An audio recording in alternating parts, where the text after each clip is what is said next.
Welcome, action fans, and thanks for joining us for another edition of All 90s Action All the Time. I'm your host, Scott Murphy, and on today's show, we're doing another one of our bonus film episodes. As some listeners may be aware, this is where we cover a film connected to the main season, but not starring the action star we've just covered.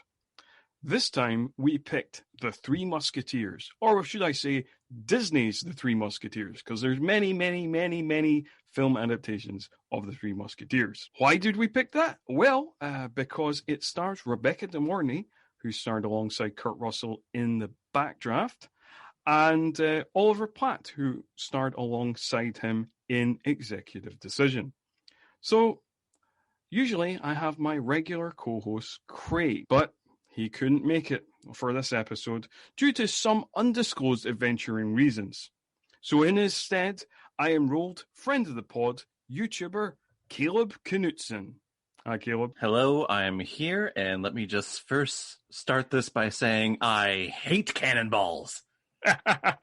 That's a good one. There will be more fun quotes from this movie just coming up. I should also mention to our listeners that this completes what we are calling the Caleb trilogy, because you were also on the Backdraft episode and the Executive Decision episode. Yeah, kind of just worked out that way. Two Kurt Russell films that I really enjoy, and just out of nowhere, here comes this third film, and it's like, hey, they're all connected in some way. And I loved this movie as a kid, so let's talk about it. And as listeners who may have listened to Caleb's previous appearances, there might be certain things that might come up again, as they usually do when Caleb is on the show. For example, wrestling references, and probably at least one mention, if not more, of the film Batman Forever. Yeah, there's going to be a Batman Forever reference. Yeah, for sure. Definitely with this big movie. One in this entire movie, yeah. Anyway, now on to today's film, which was released on November 12th, 1993. It was directed by Stephen Herek, and at this point, I usually read out the director's notable credits, but we're going to play a little game, so I'm not going to do that right here.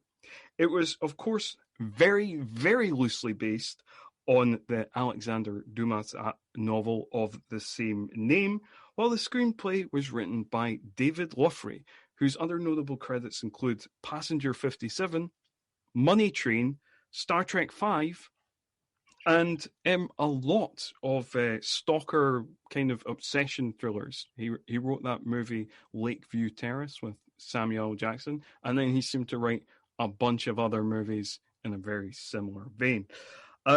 Critically, it currently holds a 6.4 out of 10 on IMDb, 28% on Rotten Tomatoes based on 29 reviews, 43 on Metacritic based on 24 reviews, and a 2.9 on Letterboxd. Finally, box office wise, it made $53.6 million off of a $30 million budget, making it the 30th biggest film of 1993. And probably not the kind of hit that Disney wanted. Probably not. I mean, that just about made its budget back, I would say. I think it's I think it's definitely in the green. I think it, by the time you factor in like video sales and there's been DVDs released, and there was a 25th anniversary Blu-ray release in 2018. So I'm sure it's made its money back fine. It's just probably just not the kind of Robin Hood, Prince of Thieves size hit that they were probably hoping for.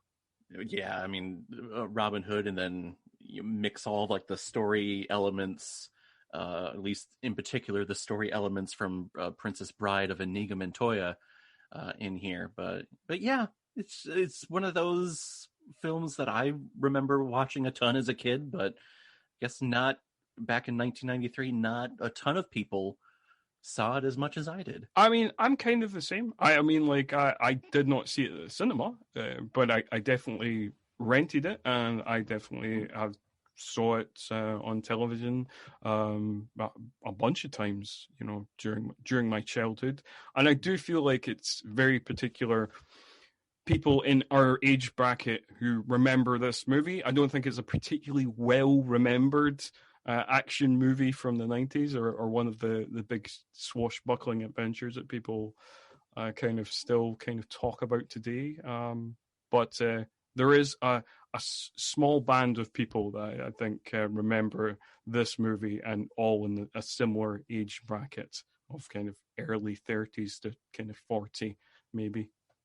Yeah, because this was the one that parents just kind of put on. Yeah, I think you're right. It wasn't a movie that you went to the movie theater to see, but it's definitely one that you did rent, or you purchased and just watched it over and over again. Especially if you had a little boy like myself and a little toy sword, and whenever it was playing, just kind of whacked it around like crazy because I thought I was D'Artagnan. So yeah, this is one of those weird enigma of movies because I think it's a really fun time, and it's a really cool time for the entire film. But yeah, it's one of those movies that everyone just kind of sleeps on and forgets about.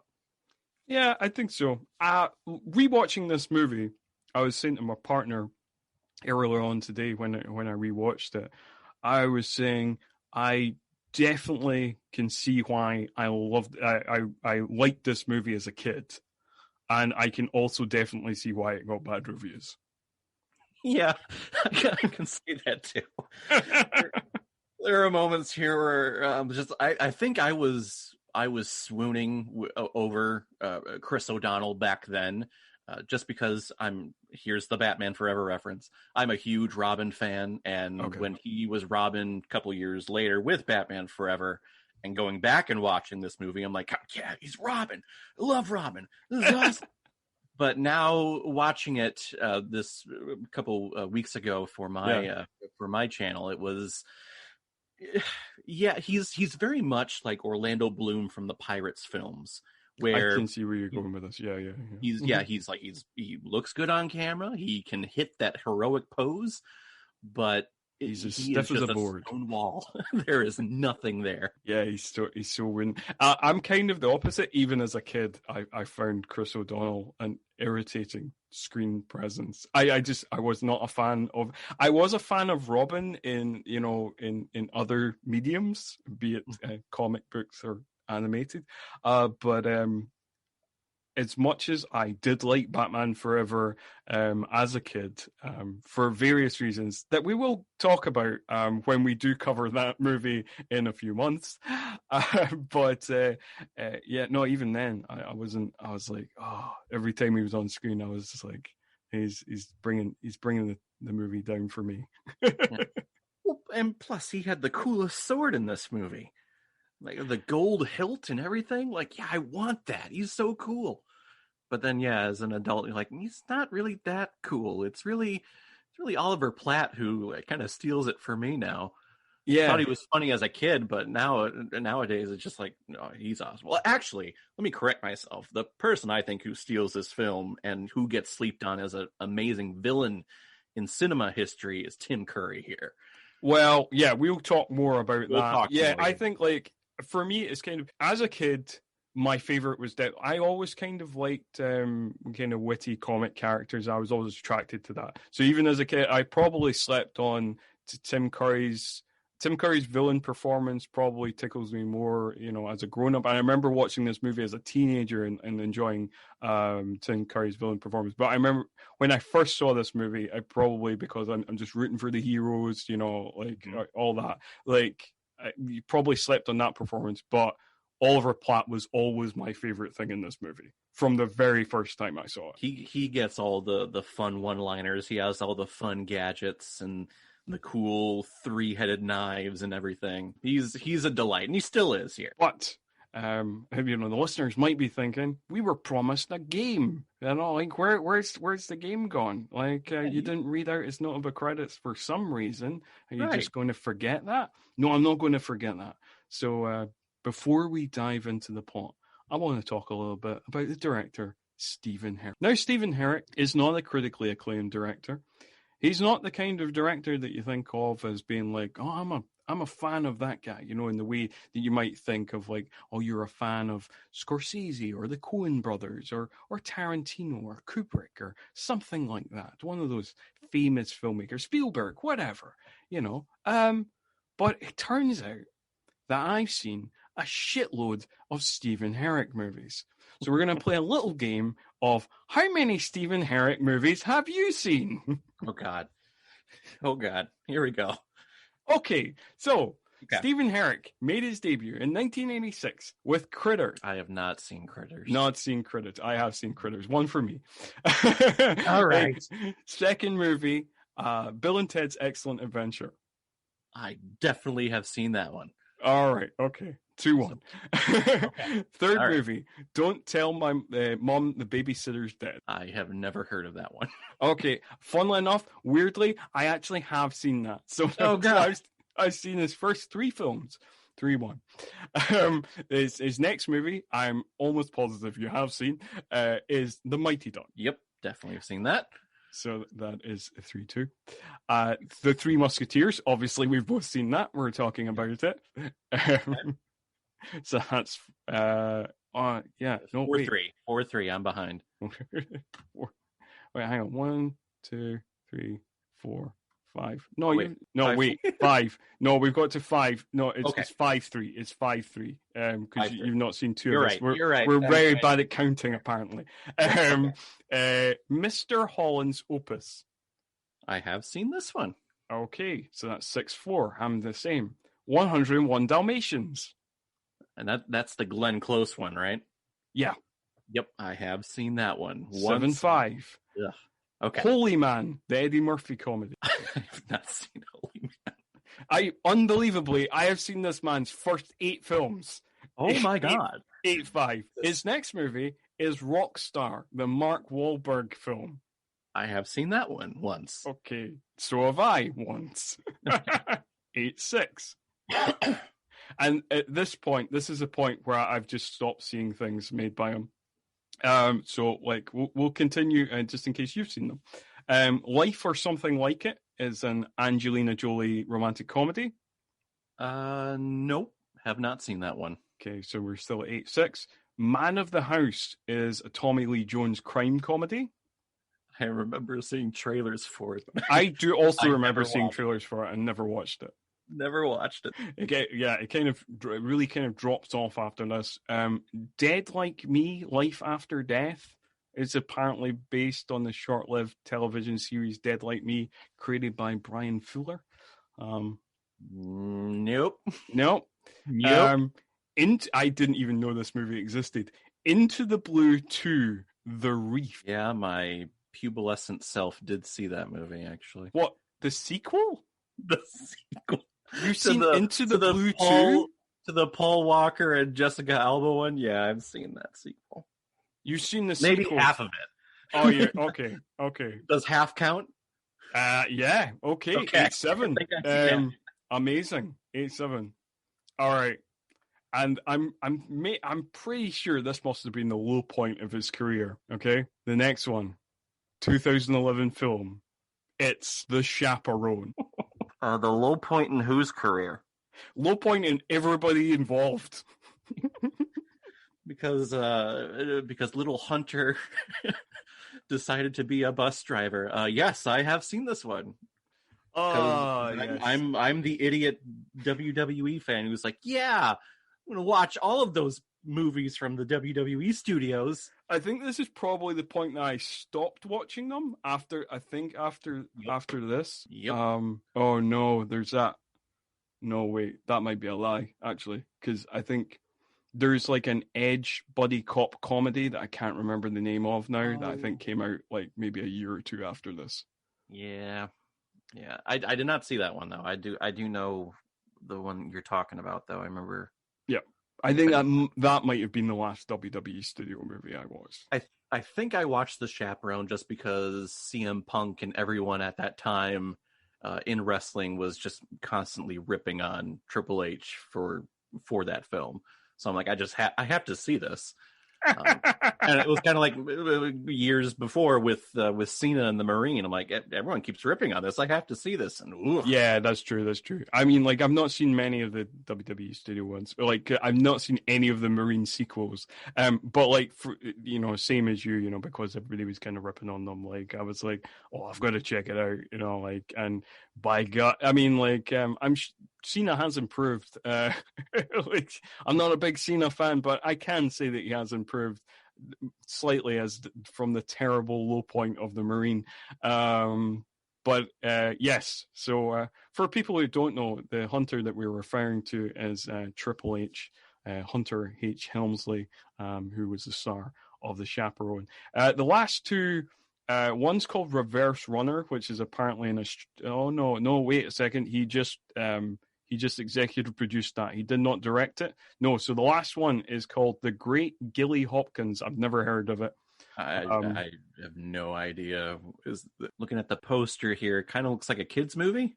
Kind of does. Kind of, yeah. Apparently comedy drama.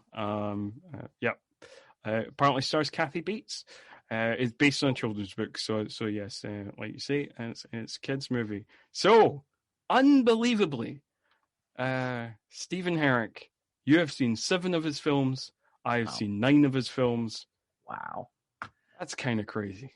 I guess he's one of those directors that always just kind of falls into the one that kind of the movie that parents kind of put on for their kids, I guess. I don't know. Yeah, I think like he just seemed to be like Disney's go-to guy in the 90s just for like random projects. I've just been like, he's like, yeah, he's just one of those kind of working directors that obviously had a contract with Disney. Like, throughout all of the 90s, it seems.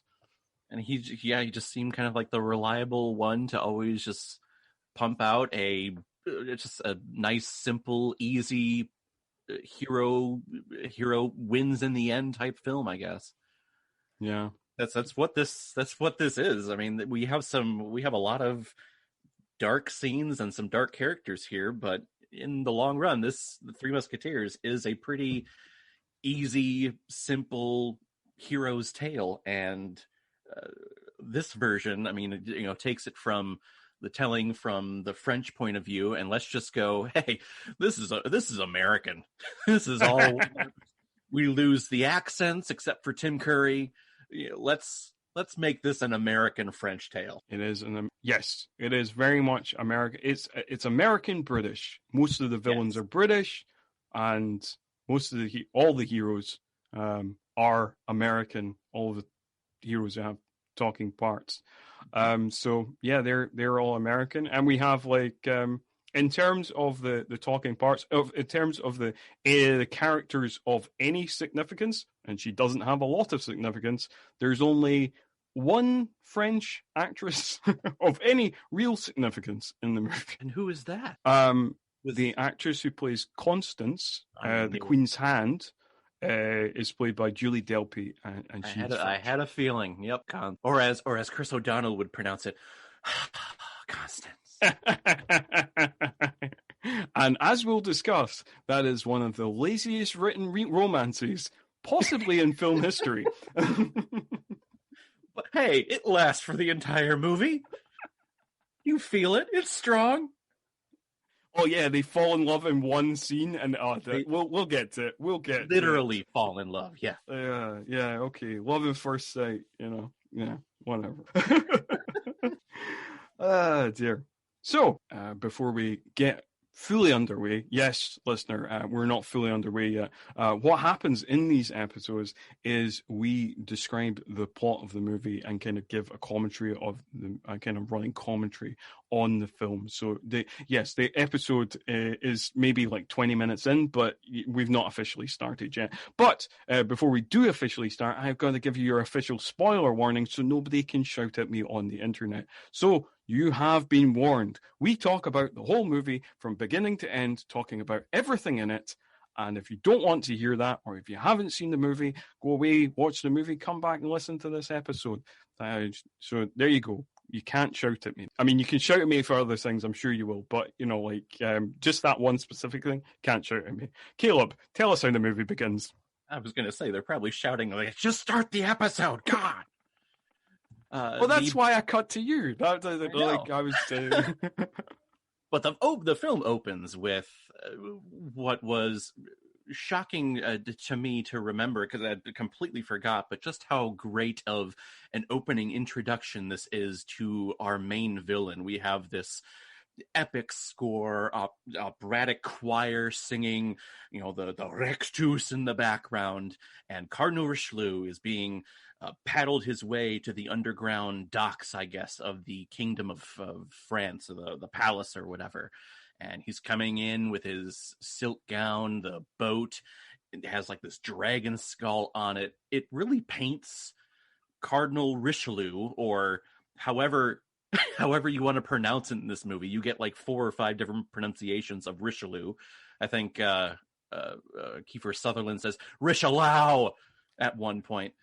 I'm not sure, but it really paints. I think we'll just stick with Richelieu, and we'll try and keep the one consistent. Unlike the movie, we'll try and keep the one consistent pronunciation. But it really paints Richelieu as this incredibly evil, demonic person, and he's walking up the docks, and he meets up with his first in command, Captain Rushfort, I believe is how they pronounce it. Michael Wincott, I think. Yes. Rockfort. Okay. Who Michael Wincott, if you don't know who that is, he is the sheriff's right-hand man from Robin Hood, Prince of Thieves. He's the villain in The Crow. One of the most recognizable voices I think you've probably ever heard in cinema. And here they're talking about this thief, I guess, who stole, and because he stole to try to feed his family, he's like, please save me for the love of God. And Tim Curry just slowly walks up to him with this little smirk on his face and says, "Oh, very well, in the name of God," and orders Rochfort to kill him. And then we go to black, or no, actually, before we cut to black. Tim Curry, again, Richelieu has an amazing line of just saying, "One less mouth to feed." Again, introducing this character as he doesn't give a shit about the people of France. He only cares about himself and what keeps him in power. And if it's him being able to give and take life, that gives him all the power in the kingdom, more so than the king, I think, or at least how he thinks. And then we cut to black, and we come up on our main young, dashing hero, D'Artagnan, played by Chris O'Donnell, who we've talked about already. And he's in a duel, little sparring fencing match with someone by the name of Gerard, because D'Artagnan had slept with his sister, or at least dishonored his sister. Yeah, I think it's implied that he slept with the sister, yeah. Yeah. It's never explicitly stated, but it's certainly heavily implied. He did say that, hey, I was leaving for France. She wanted to give me something to remember her by. We can only assume what that is. Yeah. And given the rest of the movie, we'll discuss the horniness of this movie, but we'll get into that more later. Oh yes. But as a kid, I remember this whole fight scene. I don't remember this character Gerard because he has the most falsetto-y voice from a male character that I've ever heard. D'Artagnan, I shall come after you, D'Artagnan. But he loses the duel, and D'Artagnan seemingly is going to run him through, or at least, make it so that he can't be followed. And all of a sudden, Gerard's brothers are on horseback, about to reach them at their duel, assumingly to kill D'Artagnan. I did want to mention one thing, it's one of these things of, watching movies in 2021, looking back at the 90s and stuff like that. And I'm sure as a kid, I laughed at this Gerard character. I'm just sure because he's just one of those kind of irritating, cowardly villains that you're just you point and laugh at, and you're like, when he gets his comeuppance, you're just like, nothing goes right for him, and you're always terribly amused by it, and all that. And as a kid, yeah, I did laugh heartily at that. As an adult, looking back on it, there's a part of me that's still amused by it, but there's a part of me that is slightly uncomfortable with it, because I feel that it falls into this category of kind of posh British villains that pops up quite a lot in action movies in the 80s and 90s, who are, shall we say, slightly mincing, and it's kind of suggested that they might possibly be gay, and because of their gayness, that makes them A, less of a man, B, naturally cowardly, and C, a villain. I guess I could see. I wasn't getting the homosexuality at all. He's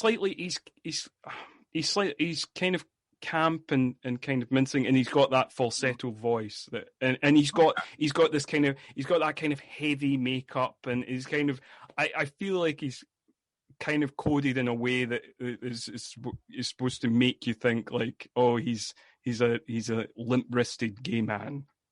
Okay, I was kind of taking it like like we said, that this is an Americanized version of a French story. I was thinking that this was more of like this American studio Disney kind of poking fun at just the stereotypical American idea of Frenchmen. Of them being more effeminate or something. Yeah. I don't know. Yeah. I just like, I don't know, like just watching it, I just like it's just one of those characters that it kind of pops up a lot, that is kind of, it seems to suggest or seems to imply that effeminate equals evil. Okay. I'm not getting the evilness from him, because I mean he's trying to honor but he is played as a villain. He is a villain in the movie. The movie and he is, the one being chased at the very end of this movie, and is always saying that. So I guess as a type of bad guy, yes, I can see where you're coming from. I think I just have such a love and connection to this movie that just seeing him on screen, it just makes me happy, because I'm like, oh yes, I just remember his comedic timing, and I loved it during this whole. No, I think Paul McGann's performance is fine. Part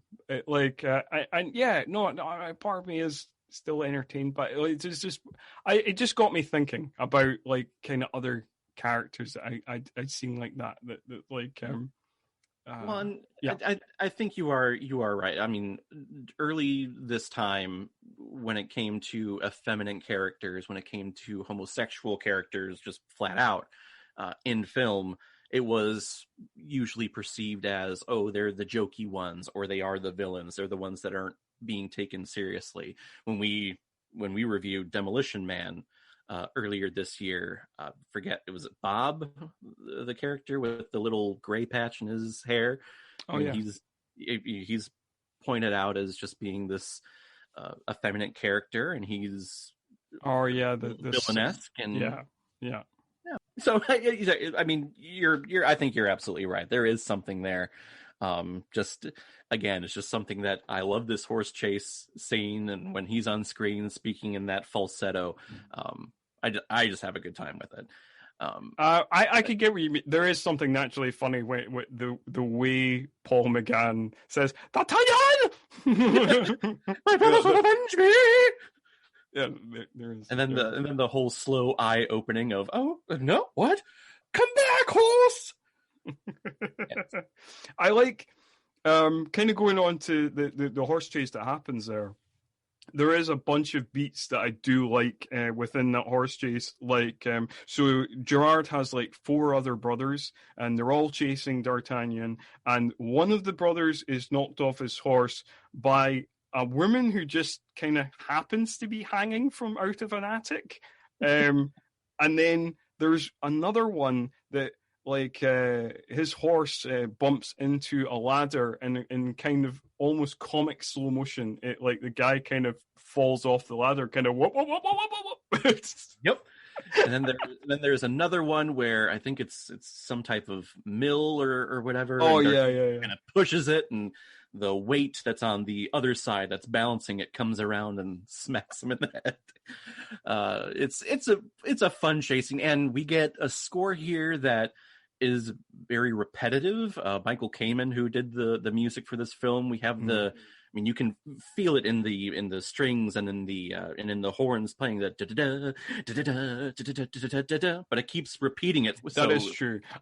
The thing I was thinking when watching this movie, just because you'd been on like the Backdraft episode as well, was that much like the Hans Zimmer score for Backdraft, this is another movie where if you close your eyes, you can still tell what's happening in the movie, because it like thuds you over the head so much of like, an action scene is happening, Tim Curry's doing something evil, romance is happening. You're just like, oh yeah, okay. Yep, absolutely. And then I pointed this out in my review of this on my channel, and I want to point it out here because I noticed this as a kid. And it's never left my brain, and it actually still bothers me to this day. There are cuts in this horse chase, particularly at the very end here, when it's just Gerard and D'Artagnan, and they're riding through the woods, and they're coming up on this low-hanging tree, this whole low-hanging log, and they have to jump over it. So they have to stand up on the back of their horse and jump over the log and land back on their horse. There are cuts in here, I think it's like 2 or 3 times, where we cut and we see the stunt double of Chris O'Donnell or whoever it is on the horse, and the hilt, the gold hilt of his fencing sword. That's one of my favorite swords in cinema. It's gone. It's missing. And you can see the hilt, the sheath is limp. It's just hanging there. And then it cuts back and we see the hilt is there, the sword is in. It kept cutting back and forth. I noticed it when I was, I would have been 3 or 4 at this time, and I notice it now as an adult, and it drives me crazy still. Yeah, right. I wasn't paying attention to that as much. I suppose I was paying more attention to the obvious stunt double shots. Oh my God, go back and watch it. And I think in my review on my channel, I took screenshots of it. Okay. It's so blatantly obvious, and it angered me so much as a kid because I loved swords, and whenever there were swords on screen, so don't take away the sword. Don't take away. Okay. Oh, do you want to know something else kind of fun? Just kind of talking about the horse riding and the sword play and stuff like that. So apparently, all the guys, meaning Chris O'Donnell, Kiefer Sutherland, Oliver Platt, like the Musketeers, went on a hardcore Musketeers boot camp for 6 weeks, where they learned swordplay and they learned how to ride a horse and all that kind of stuff like that. And Charlie Sheen did none of that because he was still filming Hot Shots Part 2, so he got to skip all that. And that's why Charlie Sheen mainly just punches people. Wow, I think, okay. I've never realized I don't see him. You really don't see him sword fighting in this movie. It's all just like a tight close-up of his face. Yeah, you don't see him on the horse much either, really. No. That's why. Hey, I mean, the boot camp for Hot Shots Part 2, shooting bows and arrows with rubber chickens. Yeah, no, it's fair. It's its own boot camp. Yeah, it's definitely its own boot camp for sure. But D'Artagnan is able to jump over the log and escape the chase of Gerard. So this whole section comes to an end, and then we shift back to the palace or at least the courtyard of the palace of the King of France, where Roquefort kind of comes out, and all of the Musketeers are assembled in front of him, and he says the Musketeers are all disbanded because the king needs you all for the coming war with England. So you all need to burn and unsheath your swords and give up everything of being a musketeer so that you're able to fight for us. That's the mindset or the lie that's being told to them, so that they can all disband, and Cardinal Richelieu's guards are going to be the personal guard of the king going forward. So again, it's Tim Curry, it's Richelieu kind of extending his reach of power over the kingdom of France. And all of them do agree, because Roquefort does say if any one of you declines this, all of you will be, I guess, considered treasonous and will all be shot or whatever. Arrested is arrested. They do love saying arrested in this movie. Yeah. I was also going to mention I liked Captain Rockford's ironic use of all for one and one for all. I also love that obviously Stephen Herek's direction to Michael Wincott is like, just be exactly like you were in Robin Hood, Prince of Thieves. Just like, see that Guy of Gisborne character you played in that movie 2 years ago? The exact same thing is what we want. Just do the exact same thing, except now you have an eye patch and a little tiny goatee. That's it. That's the only difference. But this, yeah, you're right. This is the first time we hear the famous Three Musketeers line, all for one and one for all.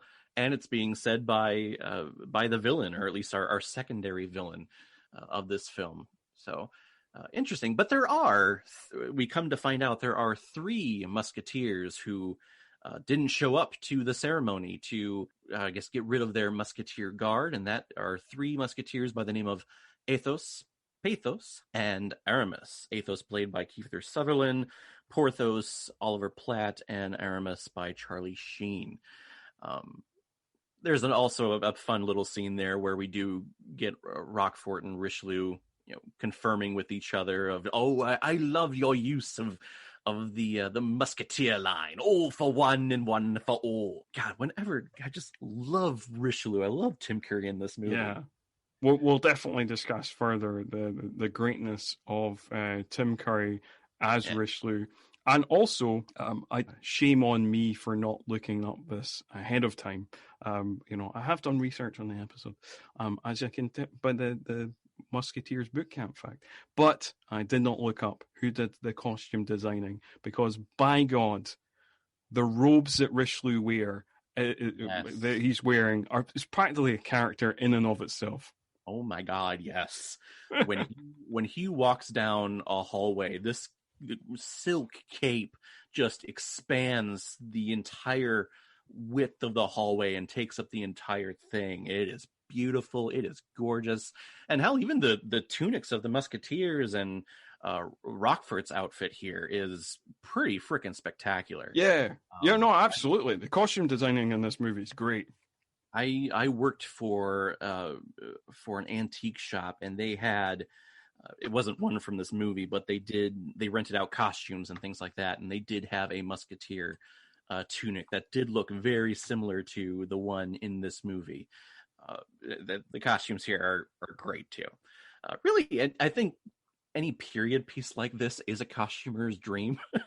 Just to do research and be like, oh my God, just recreate what they had back then. Awesome. Yeah. So let's see here. So Richelieu finds out that these three Musketeers are still wearing the garb of the Musketeers and still calling themselves Musketeers. So orders Roquefort to go find them and bring them in and arrest them. And I believe the next scene we go to a bar in the middle of the city of Paris, where it just seems that Athos and Aramis are there, and they've already taken out the previous cardinal guards who came by and killed them all. And they're there to be arrested, and then out of nowhere, Porthos jumps to the chandelier in the middle of the room and crushes. I think we're skipping a bit, are we not? Did I skip something? Oh God! What happened? What happens next? Then after that, I thought we had after the Richelieu Roquefort conversation. Yeah. Is that where we get D'Artagnan and Constance? Yes, this is the one. This is the romance. This is the whole romance of the movie. Gotcha. So yes. So like basically, D'Artagnan sees these guys who look kind of like bandits because they're dressed in black. So D'Artagnan, being the swashbuckling hero he is, he's like, oh well, I gotta get into action. So he hides and and then takes out these quote unquote bandits. But then he finds out that they are actually the bodyguards to the Queen. Not very effective bodyguards, but they are the bodyguards to the Queen. And he is told this by Constance, played by Julie Delpy, who is holding him by gunpoint, and he says, "Honest error, I did think they were bandits. I was trying to save you two ladies because I'm such a gent." And Constance is all of a flutter, like all of the women in this. It's okay. We'll get more into it in a minute. But anyway, so that happens, and then we kind of have like D'Artagnan, like going about town. Going about town, and that's the reason why I said they literally fall in love, because he jumps off of the top of a mill or whatever onto one of those guards, and like he literally fell from above and fell from the sky, and now I'm in love with him, and that's going to determine my love for the entire movie. Like, we don't see them together at all until the very end climax. Till the very end. We get one other big scene with Constance that we'll cover in a minute. But yeah, so we basically get the character introductions before the scene you were talking about with Athos and Aramis bantering with Roquefort. Yeah. So we get all the character introductions. D'Artagnan comes into town. He is a bit of a dick to Athos, so they end up like they're going to have a duel at 12. That's what happens there. He's still being chased after by folk, so he has to escape. Once again, he jumps into some hay and then runs away and all that. And then he runs into Porthos. He spills some wine on Porthos. And then as is D'Artagnan's want, he's a bit of a dick to Porthos. So then they're having a duel at 1. And then, yes, so probably at this point we should start talking about this family-friendly movie, this kids' movie, ridiculous horniness, right? So we're introduced to Aramis, and he is giving what I've written in my notes as a erotic Bible reading, because he's reading it in a sultry fashion, and this woman is all over it. She is ready to jump him just based on this Bible reading. He has done nothing else. He is still fully clothed. He's not doing anything particularly sexual. He's just reading this Bible in an apparently super alluring voice. She starts talking about, just as soon as you started talking about original sin, and then she just wants to pounce on him. But then her husband interrupts all that, and he has to jump out the window. And then he lands on D'Artagnan and apologizes for it. But again, as is D'Artagnan's want, he's a bit of a dick to him. So they're having a duel at 2. But kind of cutting back to the first scene, like, it is ridiculous. All of the women in this movie, this is such a male fantasy movie, all of the women in this movie are ridiculous. They're all in heat, and it takes the mere word, the merest sentence from one of the Musketeers, or the merest glance of their eye, and they're all kind of suddenly talking in this breathy voice, and like all over them, just give me it now, Is it, must have been some repression going on, or something like a king order that said no one should have sex ever. Yeah, I don't know what it is, but whenever these 3 guys show up, the women in their low-cut corsets just throw themselves at these Musketeers. I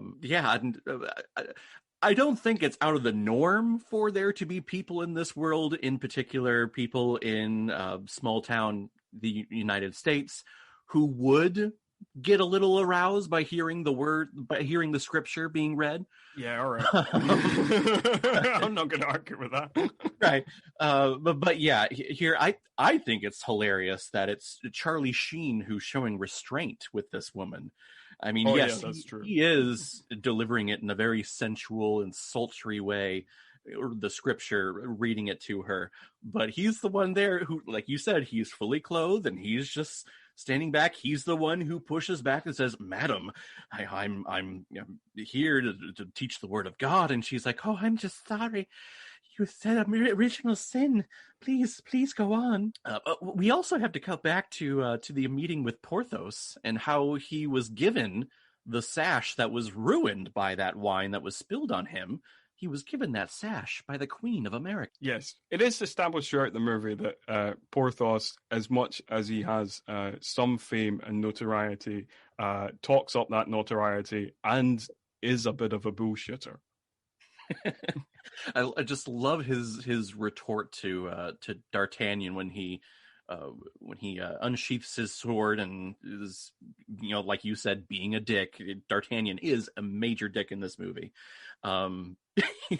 Porthos's response is, "Okay, little pimple, meet me at the whatever it is, Luxembourg at 1:00 and bring a long wooden box." Yeah, I mean, thank God we have an entertaining supporting cast, because D'Artagnan's main powers in this movie are being whiny and being captured. Really. And yeah, like I said, back when I was a kid, I thought he was cool. Now, as an adult, you're reading it like Orlando Bloom in the Pirates films. You're just putting so much effort into these lines, or at least you're trying to deliver them as heroic as possible, and it's falling flat like crazy. Yeah, was this a big thing back then? I don't know if you did any research, but was it like, God, you looked at me the wrong way, I'm gonna duel you now? Was that the thing to do? Let's go fencing. Yeah. I mean, like, in terms of this movie is very much its own thing. Like, it's not. We should not connect it too much with either the source novel or any sort of historical accuracy whatsoever. All that should be thrown out the window. It takes lots of liberties, both with history and with the original work that is based on. So we should just throw all that out. Well, so again, in terms of this movie's lustiness, we cut on to a scene of Richelieu being sleazy with Queen Anne. Although at least this kind of sleaziness is kind of generally viewed negatively by the movie, unlike the other sleaziness that goes into the film, which is viewed entirely without any judgment.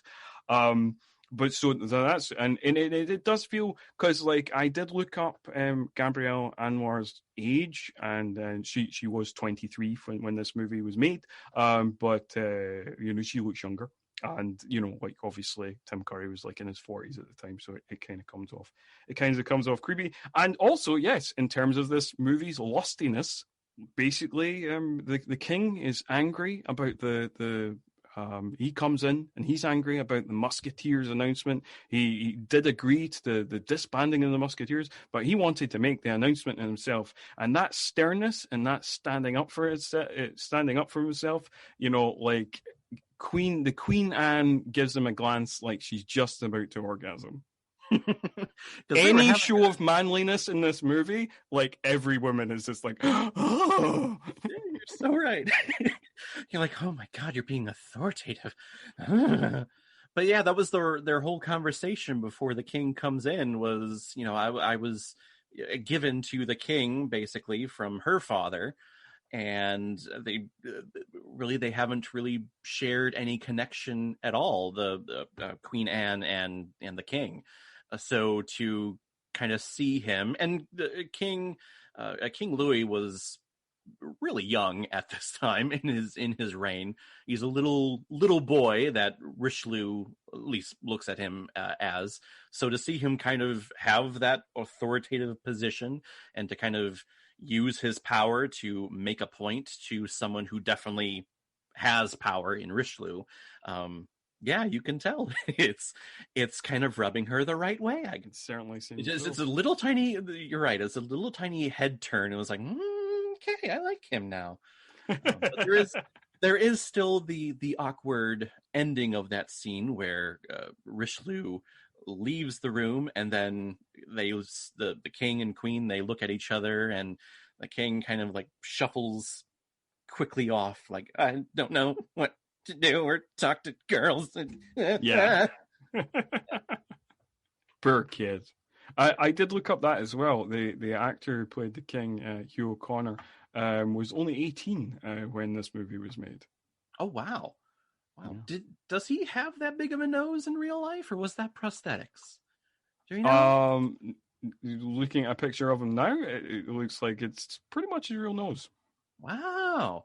I thought that was, again, I thought this was like a Disney Americanization, and this is, a French king that maybe has a big nose, and maybe that was a decision they did. I mean, maybe they deliberately cast somebody with a big nose. Maybe they did. I don't know.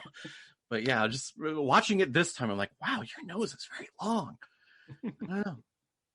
But if you look up a picture of Hugh O'Connor, that's his real nose. That is his real nose. Holy crap. Yeah. Well, good for him, I guess. You know what they say about men with big noses? A lot of boogers, I guess. I guess. I don't know why you turned into Groucho Marx there, but I don't know. I don't know where that came from. I can see about guys with big noses, yeah. Yeah, you see? Maybe I was thinking of the mouse guy from Dick Tracy. Okay. Didn't he have I don't know. Yeah. But yeah, so Richelieu, leaves after being scolded by the king, as rightfully so. But he's talking with Roquefort about how this young boy is getting more confidence, and we need to take him out as quickly as possible. Just kind of a nice, brief little scene there to remind the audience and the people that, hey, these are the bad guys. And then we cut to D'Artagnan coming to the dueling location, and Athos, Porthos, and Aramis are coming along as well, all draped in several tunics, I guess. Yeah. So in between that scene of Richelieu talking to Roquefort and the scene of D'Artagnan arriving at the duel, that's in between that's where the scene that you were talking about happens in the bar. That's where the bar scene is. Wow, I got it mixed around. Okay, I apologize. It's all right. So Roquefort brings Richelieu, the Cardinal's guards, with him because the original crew that they had sent did not return, and they show up to this dark pub, and there's Athos and Aramis kind of just sitting there cleaning their pipes, drinking ale, whatever they're doing. The previous guards have been all murdered, and they're talking about how Roquefort used to be a musketeer until he was excommunicated for conduct unbecoming of a musketeer. I don't think we ever find out what that conduct is, but he was a bad musketeer, and now he's no, we do find out. Well, we find out because it all connects. It kind of doesn't make sense, but it all connects. We'll explain later. Okay, you'll explain it to me, because I must have missed that then, and I've missed it for my entire life, I guess. But yeah, Porthos is hiding up in the rafters. He jumps to the chandelier in the middle of the ceiling. It comes crashing down. It takes out all of the Cardinal's guards except for Roquefort, and all three of them are there, basically saying, "You go back to Richelieu, and you tell him that, hey, we're going to continue doing our duty, no matter what you say, and no matter how many men you send towards us." A nice kind of defiant to the overall power there, and the emasculating of Roquefort before our eyes. Absolutely. And even more emasculated by the fact that Porthos points out that his surname is also the name of a smelly cheese. Yes. What was it? Crap. But yeah, he's like, isn't that some kind of smelly cheese? Yeah. Roquefort, isn't it some sort of stinky cheese? Yeah, that's it. And then we cut to the dueling location. Athos is already there waiting for D'Artagnan as he shows up, and then Porthos, Aramis arrive later, and then they all take off their coats, their coverings, to reveal that, hey, they are musketeers. And that's been the whole reason why D'Artagnan is going to Paris, is because he wants to be a musketeer like his father was. His father was murdered in the line of duty trying to protect the king. So we have, again, like I mentioned at the start of this, we have this kind of princess bride Star Wars type thing, where it's like everything's for my father and to continue on like my father. kind of the whole motivation behind D'Artagnan. But they're about to duel, and then more of the Cardinal's guards show up. And it's at this point, and Porthos, Aramis Athos calls it out. I get all of them mixed up. Athos calls it up that only a fool would try to arrest us twice in one day. And that's the very first line that the Cardinal soldier says is, all of you are under arrest. There's a nice little aside like, yep, they're fools. So they're all there to arrest these three musketeers, and D'Artagnan says, no, I want to be one of you guys. There's four of us here. And Porthos has a great little line here, like, of course we're planning on resisting. Just give us a moment, okay? Yeah. They have their whole little like football huddle, and they're about to go over. Here's what we're gonna do, and they all turn around, they unsheath their swords, and says, "Now we are prepared to resist you." And we have, which is great. It's one of the many great Oliver Platt flourishes in this movie. He gets all the best lines in this film, apart from, again, him and Richelieu get all the best lines. Yep, it's one of the best introductions, I think, to a fight, at least that I remember. And then we have a couple of minutes here of just kick-ass, fun, sword swashbuckling fight. And I believe... Yes, we do. Although there is a kind of weird thing about this scene, and I don't know, it's a $30 million movie. I can't imagine that they ran out of budget or whatever, but for some reason, the lead Cardinal Guard, the one who says, like, you're under arrest, and the one who is killed by D'Artagnan as he's kind of pushed off a kind of bit of castle wall, is played by Paul McGann, who also plays Gerard. Really? Yes, but he's got he looks very that. different because, like, obviously he's got like kind of contact lenses and he's not like Gerard's obviously given that kind of pallid makeup and stuff like that. So he's done up quite differently, and I think he's maybe given a bit of a fake nose as well. He looks quite different, but you can definitely tell it's him. And then I was looking for it in the credits, and it was like, yeah, Paul McGann plays two characters in this film. Oh, the lead guard, who's called Jussac, and Gerard as well. And I don't know why. I was today years old when I've seen this movie so many freaking times. This just blew my freaking mind. I'm sorry. Oh my God. Yeah, I'm looking at pictures of him like, you're right. It is him. Just put a goatee on him. Yeah. Wow. Maybe it was because that character, the head guard, is the one that D'Artagnan takes. Maybe it was kind of like a sparring situation, or maybe like they went through the fencing boot camp and they had good chemistry, and maybe I'm just kind of it's as good an explanation as any, but it just I love it when like childhood stuff is revealed when you're in your 30s. Like, oh my God, my childhood's a lie, but that's awesome. Yeah, but so all of the Musketeers and D'Artagnan are able to conquer the Cardinal's guards, and they're all killed. I think this is when we get our first little Porthos has the awesome devices scene where he whips out the blade that splits into three different ones and is able to and then cuts a sword in half. Sword in half. Yep, love it. But they're saying like, hey, D'Artagnan, we like you. You're not joining us, but hey, I like your candor, sir. But D'Artagnan is there saying, well, what about the Musketeer code? All for one, one for all. And Athos says, Musketeers are just a dream. And they ride off. They ride off into the sunset. And D'Artagnan gets back up on his horse.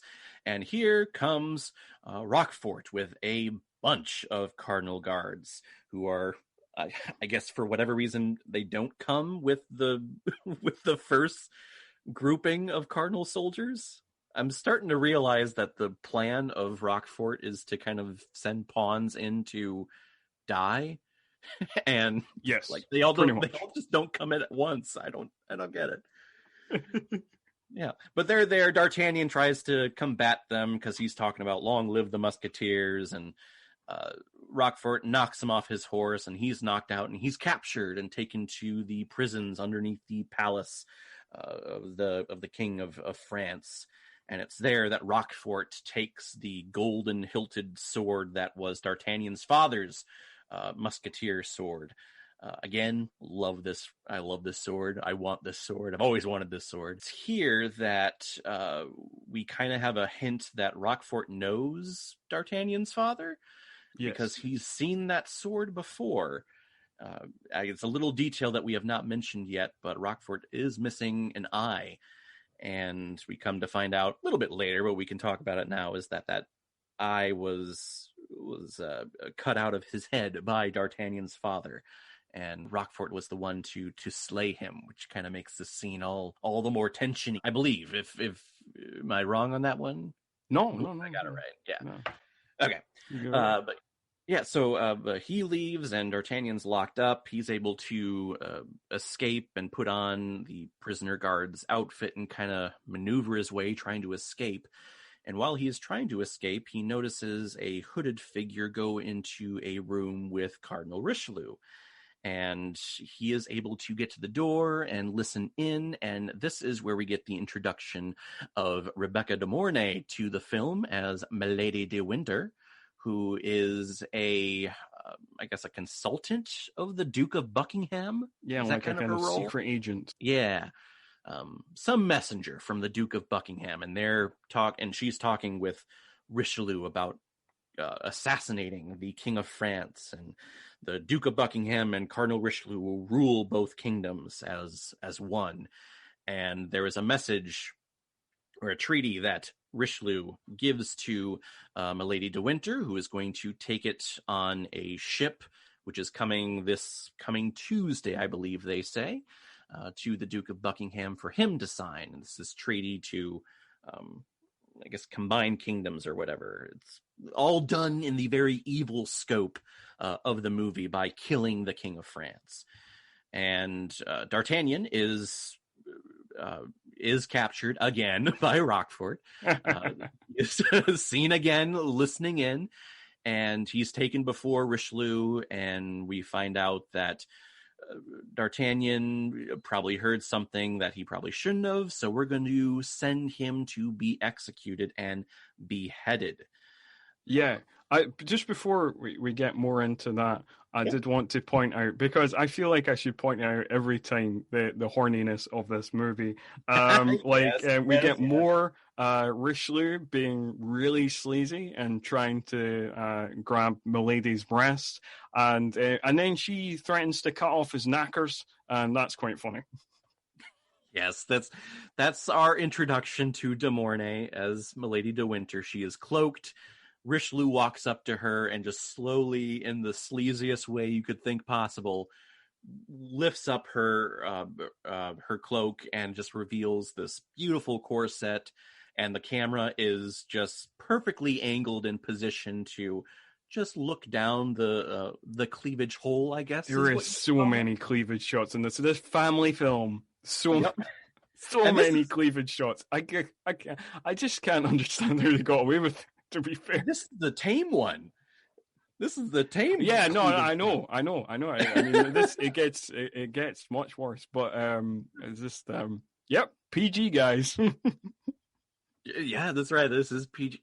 I don't know. There's some executive that probably doesn't work at Disney anymore. That's like, we need cleavage, just with a cigar and smoke filling the room that he's in, watching the dailies. I know. Yeah. I mean, I think there's some Roger Corman movies I've seen less cleavage in. Right. I don't know. Maybe they're just trying to make this just a very male-heavy audience movie. I think it's very clearly aimed at, young teens, young male teens. Yep.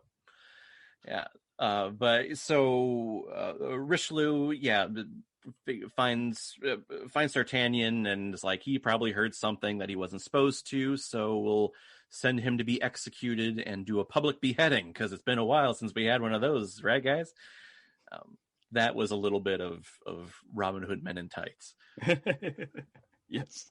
We'll have a wedding or a hanging. Either way, we'll have a lot of fun, huh?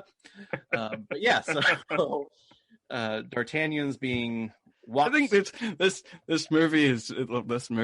episode has kind of been possessed by the ghost of Groucho Marx. It's just I think he has. It's the mood that I'm in today. I don't know. We'll just do the rest of the episode like this. You see that cleavage over there? That's fantastic. Okay.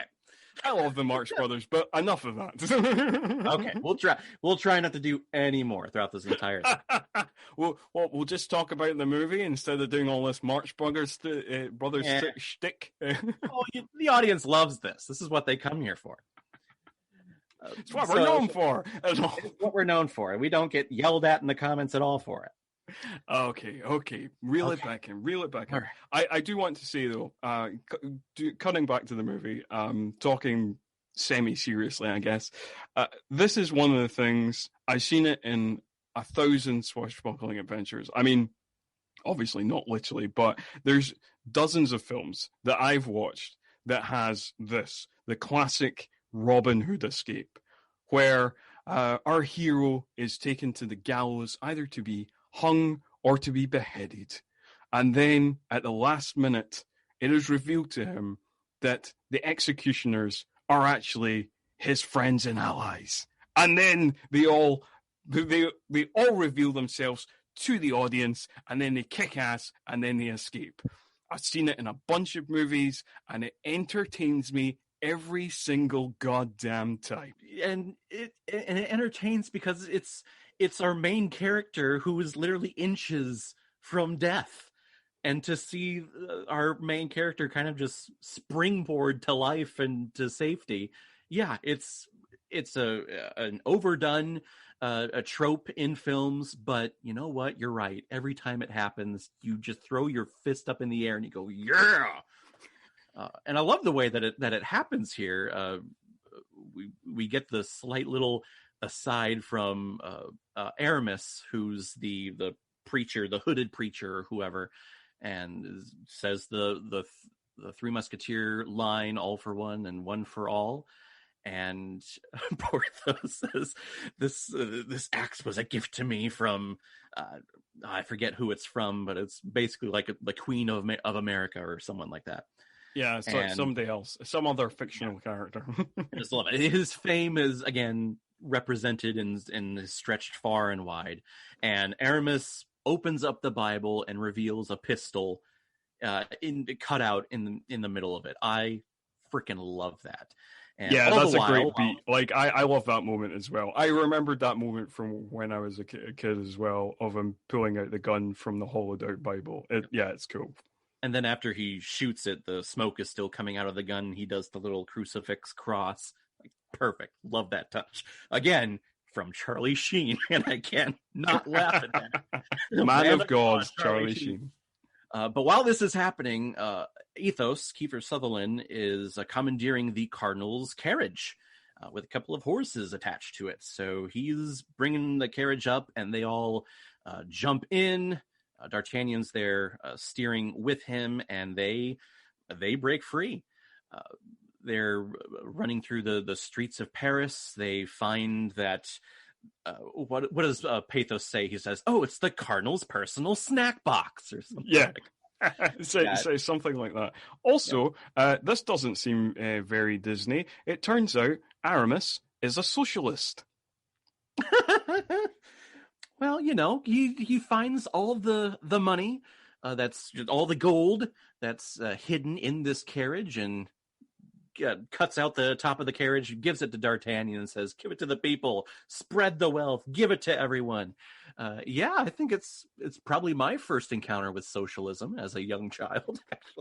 he's redistributing wealth. Aramis, man of God, and socialist. And also, this is also a knock against D'Artagnan, because D'Artagnan, instead of doing the sensible thing and throwing it out handful at a time, redistributing the wealth, the best possible way that you can, he just dumps the whole thing out like an idiot.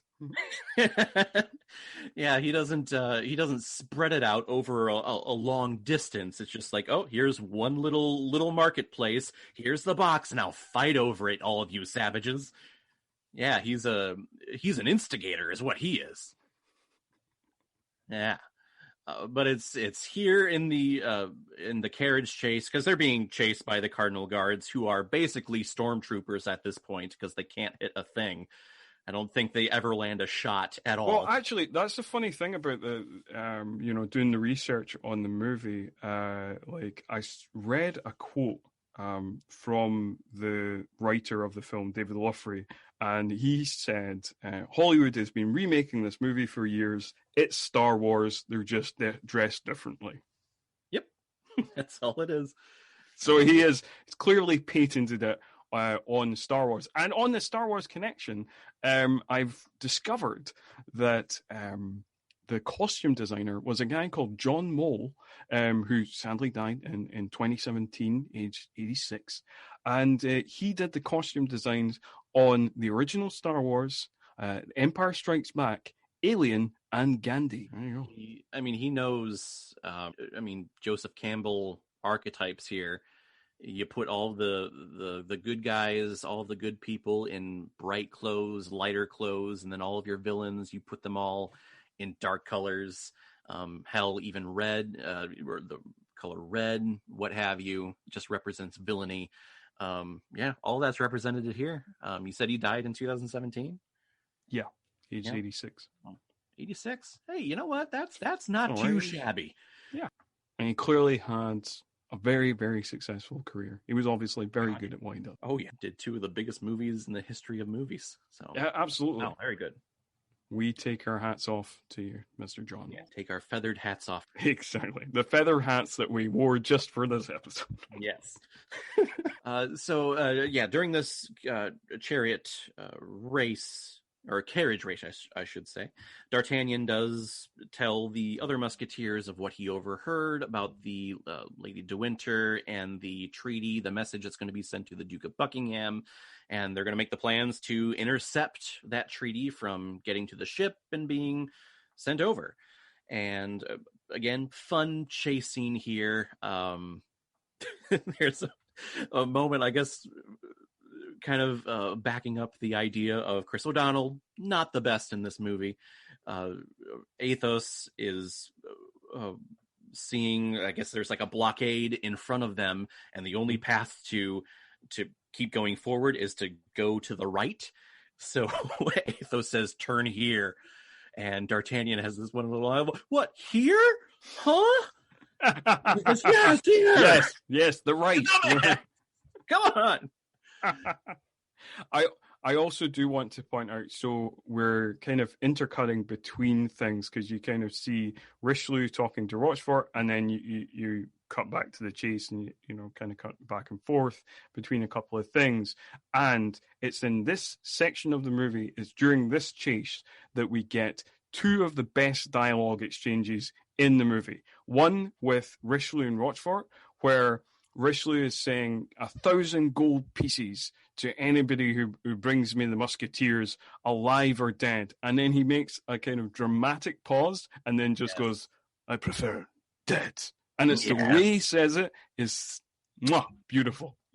Yeah, well, he's so enraged when he first says it, dead or alive, and then he collects himself, takes a pause, like you said, and then just back, and that proper Richelieu tone, that professional Richelieu tone, I prefer dead. The only way that Tim Curry could deliver it. I mean, again, he is pitch perfect in this film, and it is only topped by the other exchange that happens during the chase, where Athos is riding the carriage, and Porthos comes up out the kind of roof of the carriage with a bottle of champagne and goes, champagne? And Athos says, we're in the middle of a chase, Porthos. And Porthos says, you're right, something red. Again, he gets all the best comedic lines. They're fantastic. And then he comes back with a bottle of red wine for Athos, who then just drinks the whole bottle. That's when he passes it off to D'Artagnan. It's like, no, I've got this. I'm just going to dig into this bottle of red. Yeah. And I think it's with that little interchange that you get the sense of these guys, they've done this before. They're brothers. They've been in a situation like this before. And then there's another great line when, after the whole turn here, it's kind of a sharp turn, and Porthos kind of gets stumbled back into the carriage, and he spills the red wine on himself. And he says, "Okay, yep, next time you drive." I always thought that was that's good. Fun little modern day line that was thrown in there. Yeah, that is good. And then basically, Athos sets the carriage on fire using some gunpowder and some brandy, and then shooting at the carriage that makes it burst into flames. He then rolls it down to a soldier camp that the Cardinal Guards seem to have, that just so happens to have a shitload of gunpowder in it, so then explodes the whole camp, and they manage to get away. Yep. And we have probably the most beautiful shot of this entire film. Oh, the wide shot where they're riding over the hill. They're riding the hill, and all you see is we see the silhouette of these 4 people on horseback with their feathered caps on, just riding as the sun is going down in the distance. I recently watched the film the Night of the Hunter, and this is basically that shot. Just with 4 musketeers in the background. I love this shot. This has always been one that I remember from this film. Yeah, it's really good. It's really good. So the scene coming up next is we've got to talk about the film's horniness again. Oh yeah. So we cut to a bar that like a kind of pub that Porthos and Athos and Aramis and D'Artagnan are in. We open, like, this is possibly the sleaziest shot in the movie. So we open up this shot in the pub with just a real close up of a barmaid leans down to collect a tray of some sort, and the camera practically dives into her cleavage. It's surprising she wasn't actually knocked over by the cameraman. and that's just the opening. I mean, this entire scene keeps on going, and we get cleavage after cleavage after cleavage, all talking about the proper way to kiss a woman, right? Well, they call it they're basically giving lessons in the wenching, not a very politically correct term. Right. So the thing I noted about this movie, the thing that is weird about this movie, is not that the Musketeers are booze hounds and skirt chasers. They are those things in all the 3 Musketeer movies. The weird thing about this movie is generally other 3 Musketeer movies present the 3 Musketeers as a gang who are kind of roguish anti-heroes. And despite their boozing ways, despite their skirt chasing ways, we support them because they have a moral core and they follow a code that we respect, and basically they're up against much more evil men and good for them. So that's that. In this movie, they are presented as entirely heroic, not anti-heroes at all.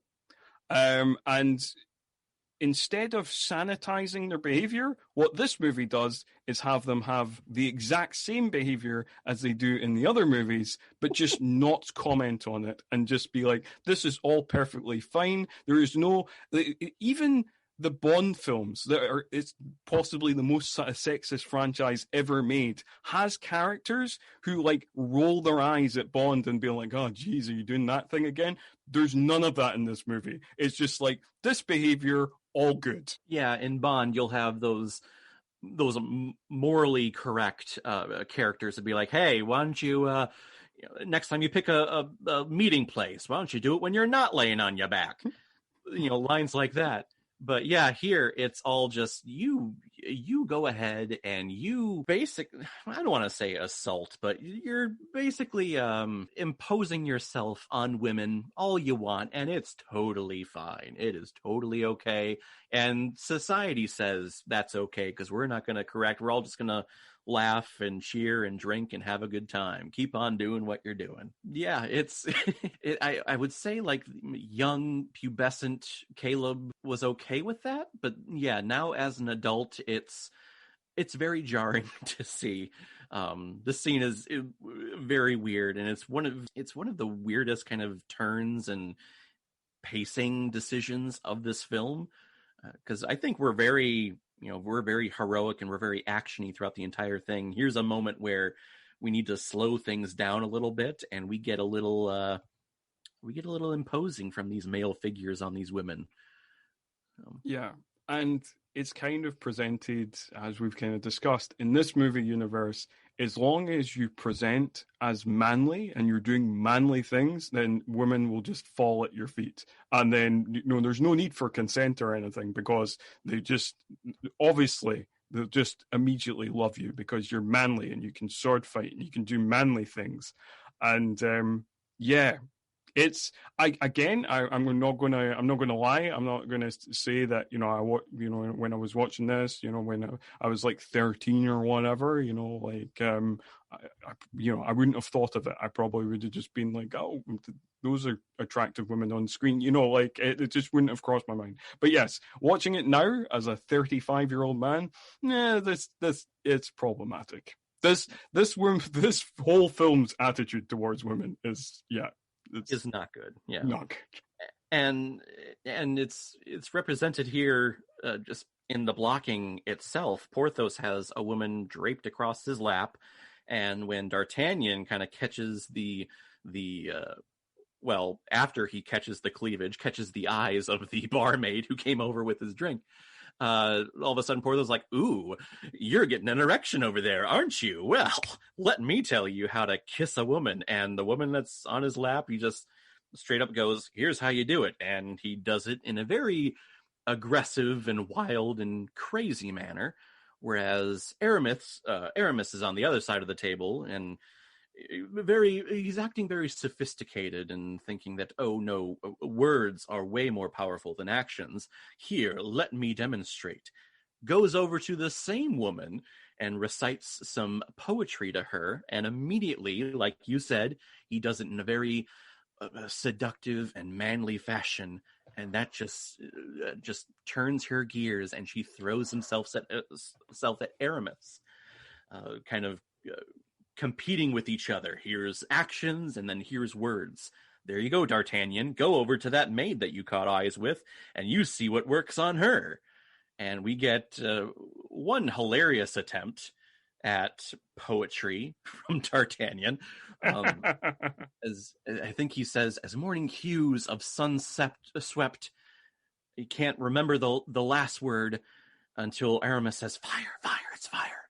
Yeah. Fire caresses your poisoned face, and then realizing that, nope, I'm losing it here, just immediately goes up and kisses her. Yeah, this is, like we've been saying it all episode, but this is, quote, a man's movie, end quote, and it's, if you do manly things, that makes you heroic and awesome here. The only one who's not partaking in all of this is Athos, who's kind of drinking in the corner all by himself, and D'Artagnan walks over to him and asks him why he's being a loner, he's being an introvert, why are you socially distancing? And he tells the story about a woman that he was in love with but bared the mark. I forget exactly what the mark is called, but I think it's the fleur de lure. Oh yes, the fleur de lure.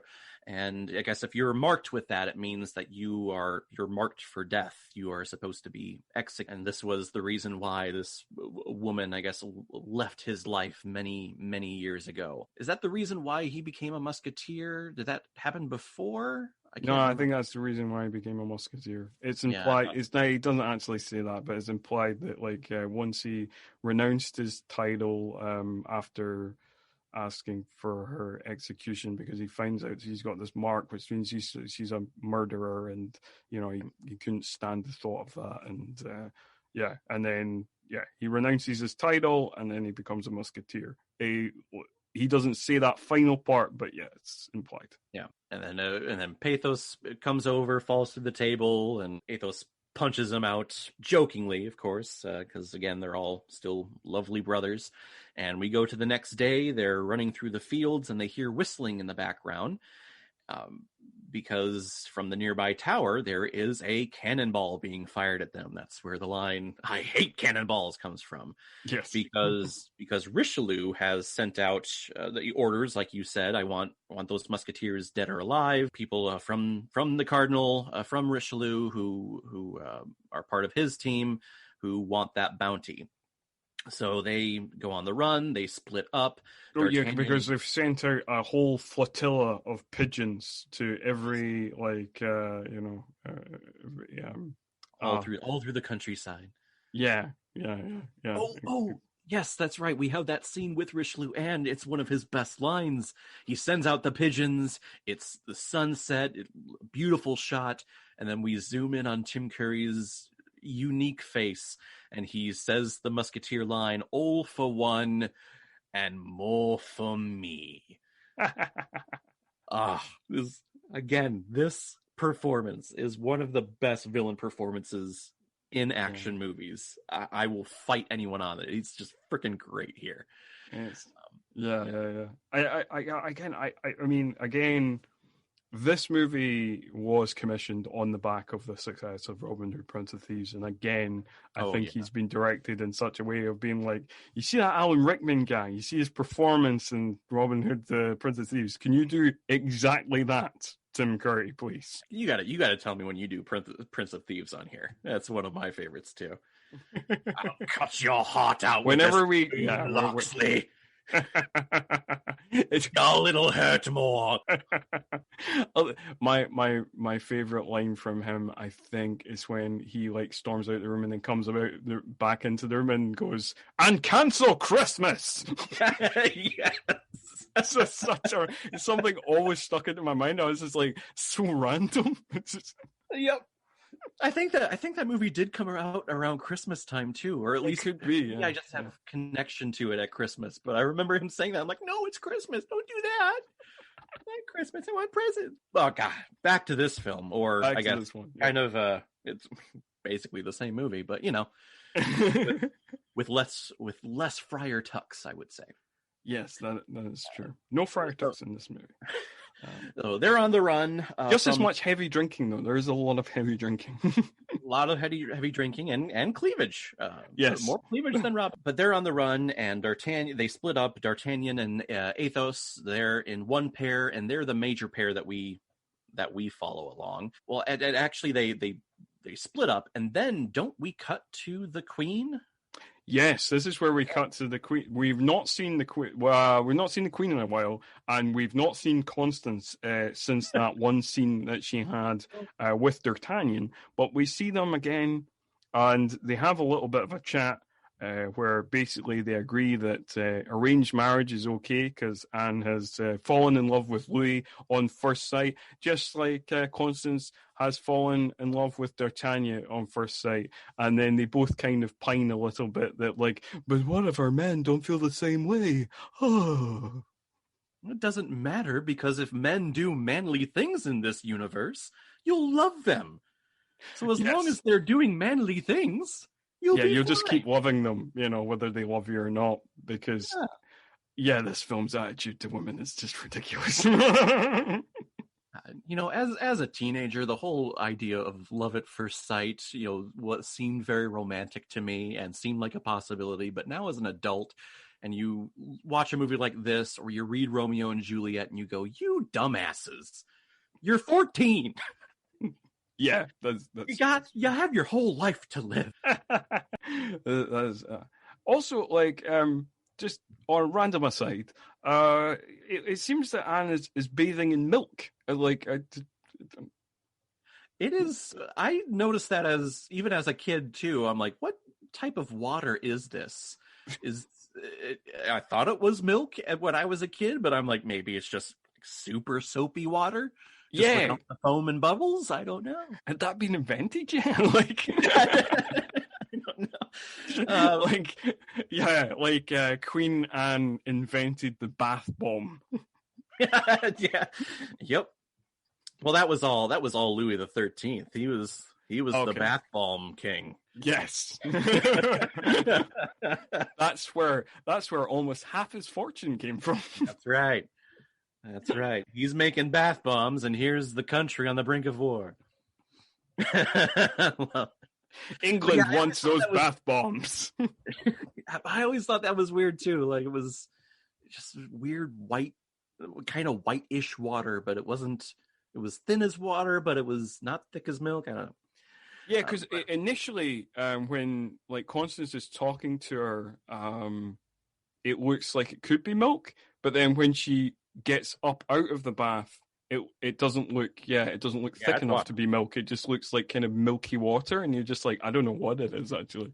Yeah, but with her getting out of the tub and Constance leaving to get her robe, there comes in the creepy, disgusting Richelieu from behind, puts the robe over her, and she turns around to discover that it's Richelieu. So it throws her for a loop. And here is where we get some which dialogue. would be a shocker surprise if it wasn't for the balking and the music, where it's like, oh, it's super obvious that we're not seeing certain things in the frame. And also, yes, the music is evil, so the robe is going to be put on by somebody evil. Yep, it's these low tones, these low strings. Oh yeah, some evil person is lurking in the shadows. And here is where we get the, I guess I would say, sexual tension from Richelieu to this queen. Of we know that he wants to overthrow King Louis, but here is where we get the idea of his plan of, I want to overthrow the king and I want to take you as my queen. I don't want to be alone. I want you to be with me. So kind of putting it into the queen's ear that, he's maybe not as confident, or he's kind of in over his head as a king, and maybe he just needs a stronger ruler. France needs a stronger ruler here. And then he leaves from there, and then we cut back to D'Artagnan and Athos kind of running through the woods. So we cut back to D'Artagnan and Athos, and they're riding through the forests. And here we have a little kind of communication between them, where it's learned that Athos knew D'Artagnan's father, and he was a good man, until they are ambushed by the... about to say... It seems like... See, this is where the plot kind of becomes a little confusing in terms of things not quite adding up. Athos says that he knew his father by reputation. He didn't really know his father, but he knew him by reputation. Right, that's right. Never met him, but knew him by reputation. So maybe I was going to say... then, given the reveal later, kind of doesn't add up, but we'll get to that. Right. Which, I'm trying to think of, maybe they were stationed in other places, but I mean, the Musketeers, they were supposed to just guard the king, and the king is always in one location. I don't know. Yeah, yeah, you're right. Something doesn't add up here. But they're talking, and Athos is trying to, I don't know, have like a little fatherish moment, I think, with D'Artagnan, a little bit, until the random bounty hunters of the cardinal come in, and they start shooting. I think they shoot Athos's horse, so he's down, and they're pinned down. But they need to get to the ship to intercept the treaty, the message. So Athos says, "D'Artagnan, you go, and I'm going to stay here." And another great line reading from Chris O'Donnell after he gives the guns, all of his spare pistols and everything, to Athos. He says this one line as a quick little aside. He says, "I'll never forget you." What? Okay. Yep. Thanks, pal. Why don't you just keep going? And it's assumed that Athos is, this is the end of him. D'Artagnan is able to escape on horseback, and we just zoom very slowly in on Sutherland's face, and it's looking like this is the end for him. And then after this, we cut back to the palace, right? Yes. So Yes. after this, we cut back to the palace, and the king is doing some fencing practice. And then Richelieu dramatically walks into the fencing practice because he dramatically walks into every room he walks into. And then Richelieu does a hilarious thing where he lies by telling the truth. So he basically outlines his entire plan to overthrow the king to the king's face, but does it in an ironic voice, as if, wacky people are saying that, but of course that's not true. And I think he just knows that the king is just so young and naive that he could reveal his entire plot, because he's also there for damage control, because I'm sure he thinks absolutely that the queen told the king of their little encounter in the bathroom with the bathrobe and things, so to kind of paint her, or at least discredit her with maybe some bad things that she may have said about him. Yep, here he comes in, and he's like, "Yep, yes, I've heard the rumors too. There's someone is supposed to assassinate him and then ascend to the throne. Oh, come now, king." And of course, he's naive to believe him, but he's also encouraging him to keep the birthday celebration, the public appearance of the king's birthday celebration happening, because that is a requirement for his plan to assassinate him, which we'll find out here in a couple minutes. And then we cut to D'Artagnan, who it's nighttime, and it appears he's been riding for a very long time, and he passes out, falls off his horse, and then we slowly dissolve into a little scene a little bit later of a carriage picking him up, and it's Milady de Winter, Rebecca de Mornay, pops out. And here we get more horniness. Ooh, this attractive man who's passed out on the side of the road, put him inside with me. Indeed. And then we get to the scene that, again, young little Caleb was loved as a kid. It's definitely blatant here, realizing as an adult, but we dissolve again into the next scene. D'Artagnan is shirtless, laying in a bed, cradled by someone, and he looks over, and the camera is directly bird's eye view above de Mornay's cleavage in that corset. And it lingers there for a good minute or two. Indeed it does. And it's kind of heavily implied in the imagery of like him waking up and it being like heaven. 'Cause apparently, like heaven to all men is a cleavage, according to this film. And because she's all dressed in white. They're in a bed, and the bed they're in, behind the bed, there is a literal painting of cherubs. It's ridiculous. And I think the music, from what I recall, is very like angelic. It's like, yes, it's a heavenly kind of all kind of harpy string, like yeah. And it's like he's coming to, and he's succumbed to it. He's like, yes, okay, I am in heaven, awesome. But then the realization hits, oh wait, Tuesday midnight, the ship, I gotta get out of bed.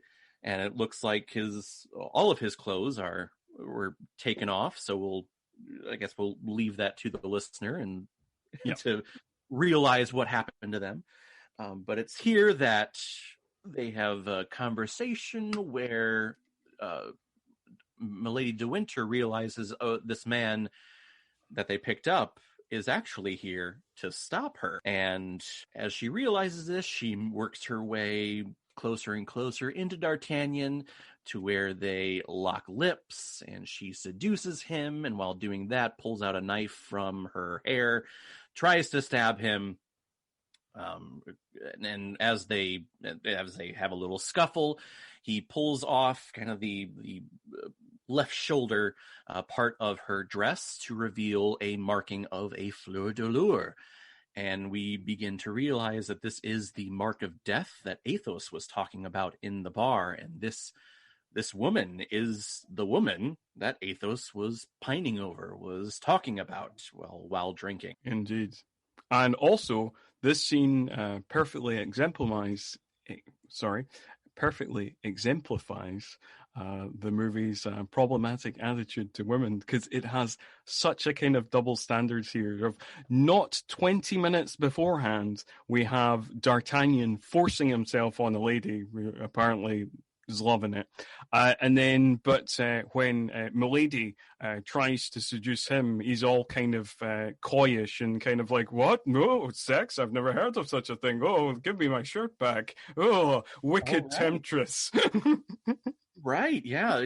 When the woman tries to do it, ooh, it's naughty and it's slutty. But when the guy does it, hey, it's another notch on his belt. I mean, if this doesn't represent the way that Hollywood has worked for the last 100 years, I mean, what else does? But I mean, yeah, absolutely. This is a double standard at its finest here in this. Yes. But Milady is thoroughly schlut-seamed in this movie.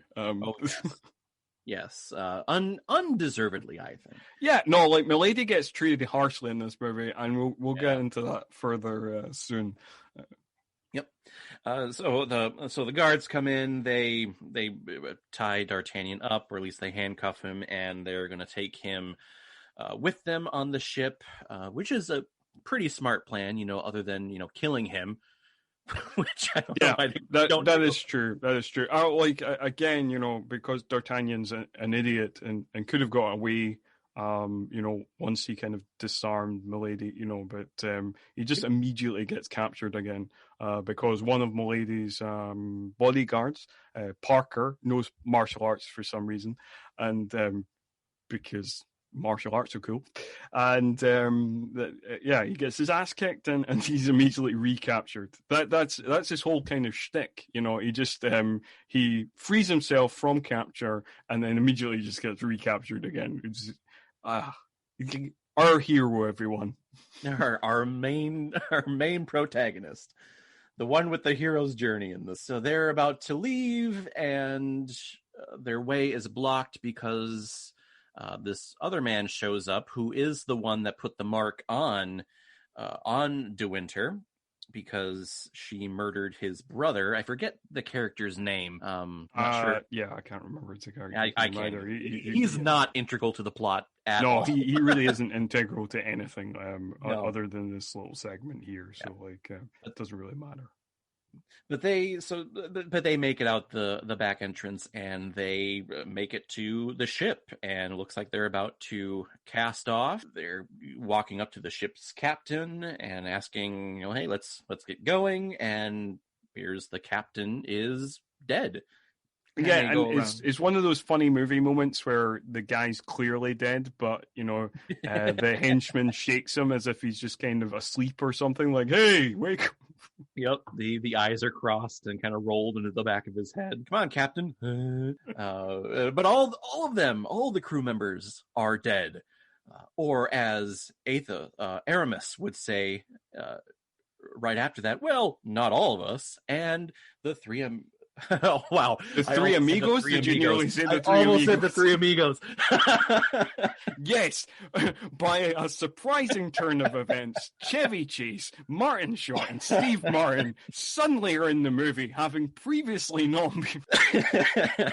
They show up on the boat and they go, my little buttercup has the sweetest smile. Yep. No, it's the Three Musketeers, Three Amigos mashup that you never knew you wanted. I kind of want it now. I don't know about you. I'm for it. So Aramis and Porthos are there taking out all of the Lady de Winter's henchmen, except for Parker, who, like you said, knows kung fu and has a blade that kind of splits into two, and he does some pretty cool kung fu-ish looking stuff and tries to intimidates Porthos, but Porthos kind of throws it back at him. And it's one of my favorite moments. I remember seeing it in the trailer and always remembered it from this movie, where he mimics Parker by just kind of going blah, blah, blah, blah, blah, and cuts a rope, and Parker like falls to his death, or falls into the ocean. Yeah. Never see Parker again after that. Never seen again. Yeah, it's kind of like Raiders of the Lost Ark-esque, you know. Yeah. There's also a great line or a great moment where two of the henchmen go up to Porthos and are about to fight him and stop themselves and say out loud, "It's Porthos the pirate!" and scream and throw themselves off the boat. And Porthos turns to D'Artagnan and says, "I told you I was famous." Yep. I have to say, like you, one of the scenes that's always stood out for me in this movie was that scene of like Porthos, like the guy spinning the swords, and then Porthos doing the kind of mock spinning the swords, and then just cutting the rope so he drops down. It's one of the ones that's always been kind of emblazoned in my memory. Yeah, it's the perfect button, really on this whole ship fighting scene, and it was the perfect button on the trailer. I think it's the last part.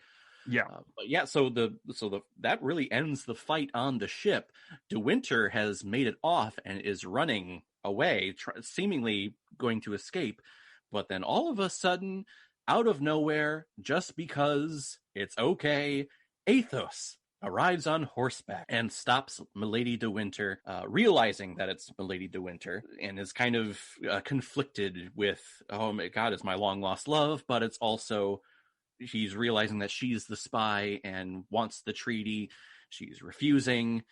And there's this back and forth of us, the audience, feeling about what's going to happen here. Is he going to shoot? Is he going to let her go? What's going to happen? And then the guy that we saw briefly at De Winter's quarters or whatever, kind of hideout.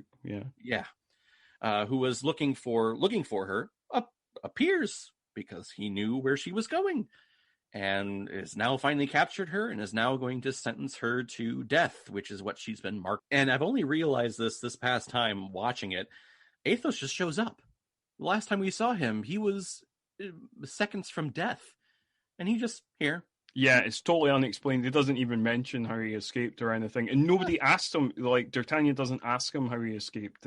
So it's just like, yeah, that he just did. He just killed all those men, and he got away. Which is, plot reasons and moving forward. Moving That's on. Why. And so, yes, we've talked about the kind of odd moment in the script that tonally doesn't fit the film, and the next bit tonally very much doesn't fit the film, because for like one scene or like two scenes, suddenly the picture seems to think that it's an Academy Award nominee, because like Athos and Milady, as played by Rebecca De Mornay and Kiefer Sutherland, they have this kind of big heart-to-heart when she's in her prison cell, and then at her execution as well, it's all played with this kind of real, kind of heavy, kind of emotional tone that the rest of the movie doesn't have, and it's kind of like, oh, okay, it's been light and breezy throughout the movie. It's going to be light and breezy again in a second, but for some reason, you're expecting me to care now. I'm not really sure that I do, although I do care to the extent that Rebecca De Mornay's character, Milady, I think is treated harshly. Like, this should be I've seen this in so many action movies where like a character who used to be bad does something good and now they're one of the good guys. But in this movie, possibly because she's a woman, that is not the case. The execution is definitely still going ahead, despite the fact that Athos interrupts the original execution, it'll still probably happen at some point. And because of that, Milady decides to unburden herself with the Cardinal's plan and then chucks herself to her death off a cliff. And it's a character decision that still baffles me to this day, of why she would just all of a sudden turn. I mean, she's about to be beheaded by the executioner, and then Athos, we talk about Chris O'Donnell's acting here. Let's just do the Kiefer Sutherland. No!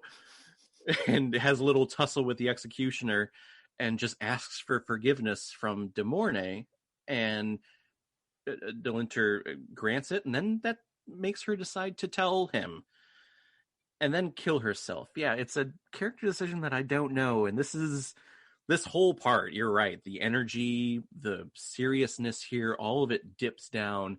The color saturation on screen is darker. We get a lot more grays and blues, dark blues.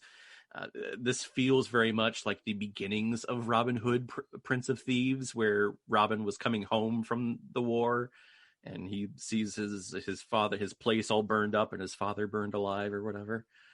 But yeah, she jumps to her death, commits suicide, and again the whole thing with the brother being killed and getting justice for that's done.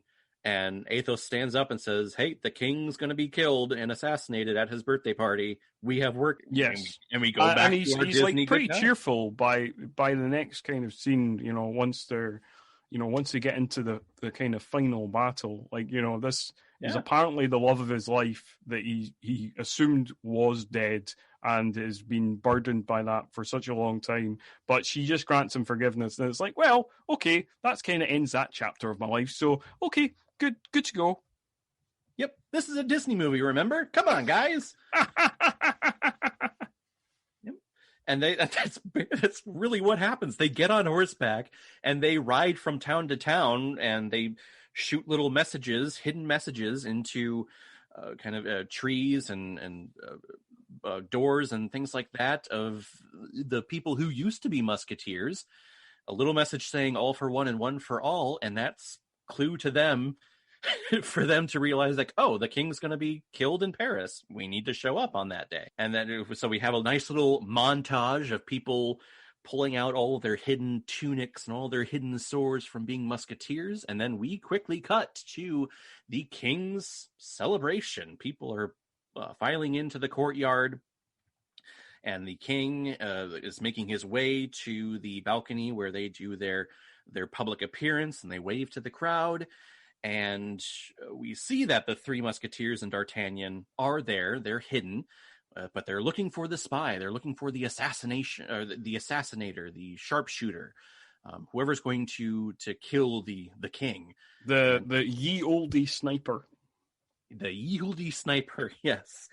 Oh yeah, and I guess we have to mention, when we are first introduced to him, he's target practicing with paintings of the king, and Tim Curry, Richelieu, is there watching, and he says to Roquefort, "Hang this painting up in my quarters just how it is." A hole in the middle of the forehead. This guy is great. I love him. Yes. And I love the fact as well that, it's usually just used as a general term for kind of over-the-top villains, mustache-twirling villains. Tim Curry in this movie is a literal mustache-twirling villain. It's a glorious mustache and goatee.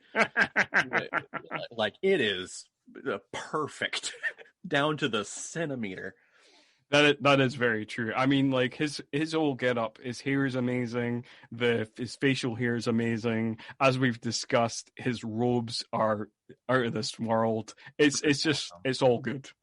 Yes, he's fantastic. And actually, the whole big cape walking scene is going to pop up here in a second, because D'Artagnan does see the sharpshooter on the roof across the way from where the balcony is, realizing that's where it's going to go down, and he runs up to the roof very quickly at the last second and thwarts the sharpshooter's plan. The gun goes off, but it misses the king.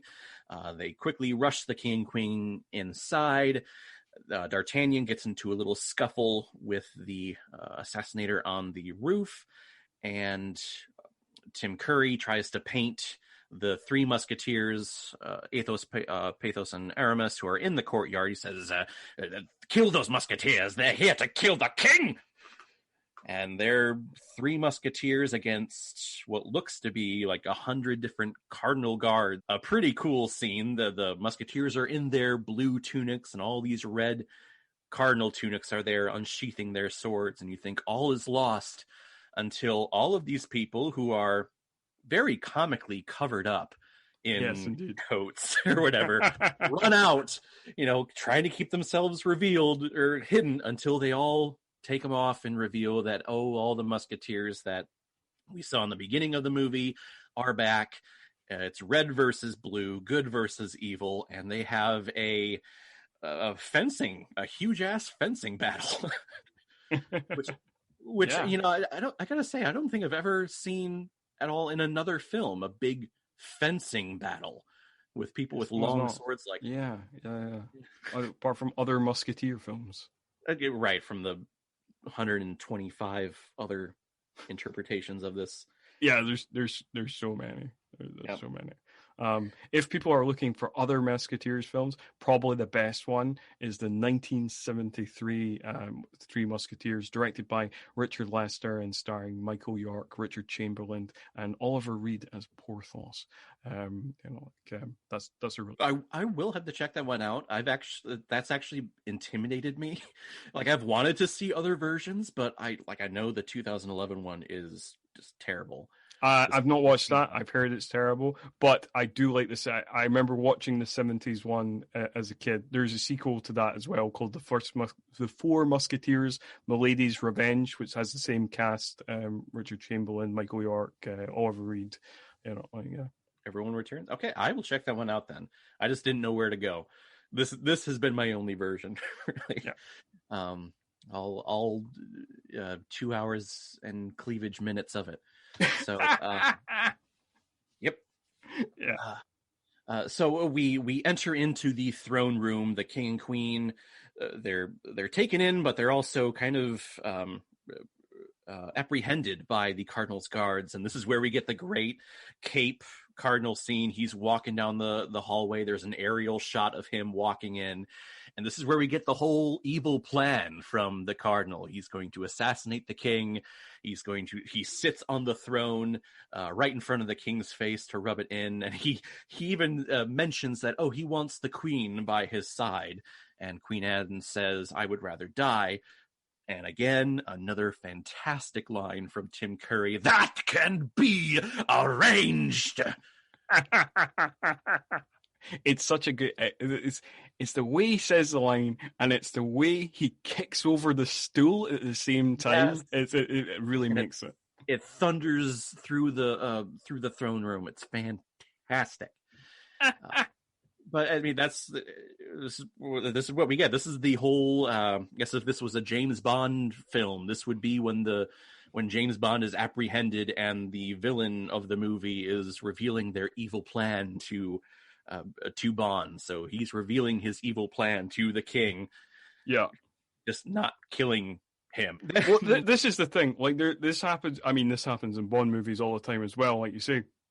But this happens a bunch throughout this movie, where one of the heroes is captured, and there's plenty of opportunity to kill said hero, but because all the villains take weird dramatic pauses, none of the heroes are killed. And that's exactly what happens with the king. Roquefort takes a weird dramatic pause, because he wants to make the king's death as dramatic as possible, and then all of the musketeers come in during that pause. Yeah, he was going to use the sword, D'Artagnan's sword, to run the king through, and I think Richelieu says the same sword that failed to protect his father, meaning the same sword that failed to protect King Louis's father. But yeah, you said the musketeers, they come barreling into the throne room. They're still fighting with the cardinal guards. Porthos does save D'Artagnan from the sharpshooter up on top with a killer crossbow shot. There's also a moment in the fight, which this is what I was thinking like this entire time. All of you are fencers. All of you fight with this long sword. There's a moment where he is fighting with someone. He ducks down and he pops up with a pistol and shoots him at point blank range. He's like, "Aha!" And I was like, why don't more of you do that? Why are you still fighting with swords back to back? just shoot the guy. Yeah, I suppose like they only like their muskets. They only have like the one. You know, They only have one. Yeah. Like so they're a bit of a pain to keep reloading during battle. So like you know you can use it for like a dramatic moment, but like I don't know. That's I'm gonna try and back up some of the logic of the movie. Yeah.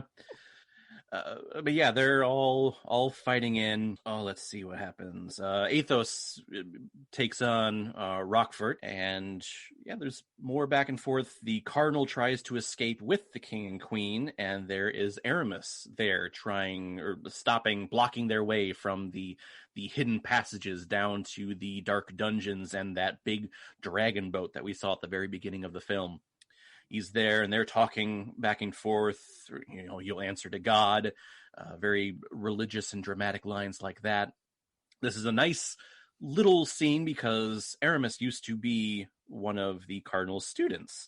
So this is kind of a mentor protege type confrontation, but Cardinal Richelieu has concealed a small little pistol in his sleeve and shoots Aramis, and Charlie Sheen, Aramis falls to the ground. What's the line here?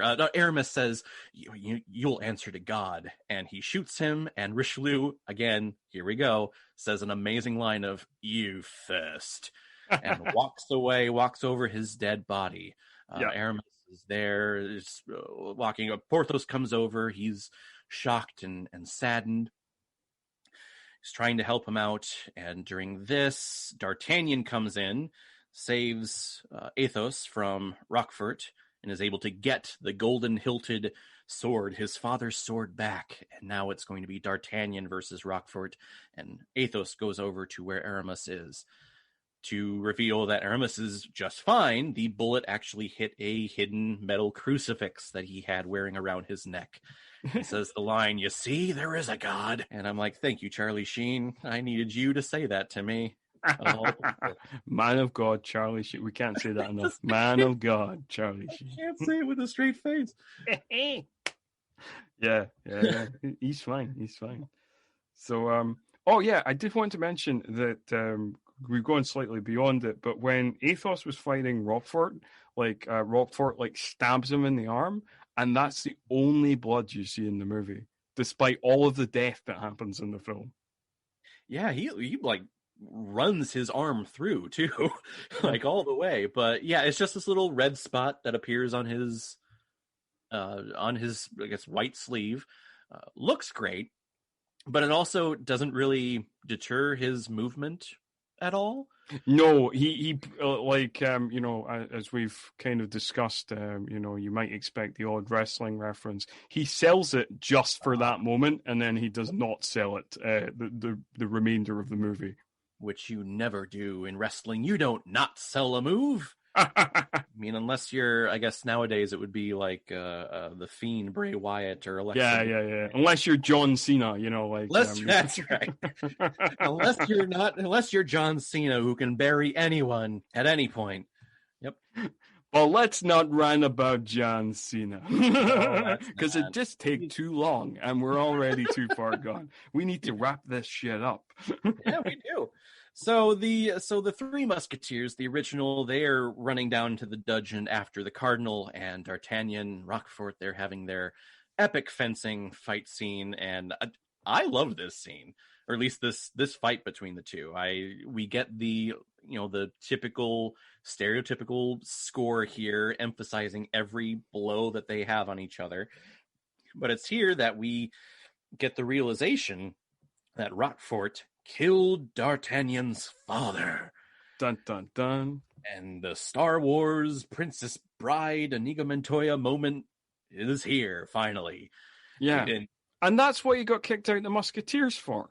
Because, it's set, you said you didn't know why he got kicked out, but that's why he got kicked out of the Musketeers, for unmusketeer content. Because it's kind of described. And this is why it doesn't make sense.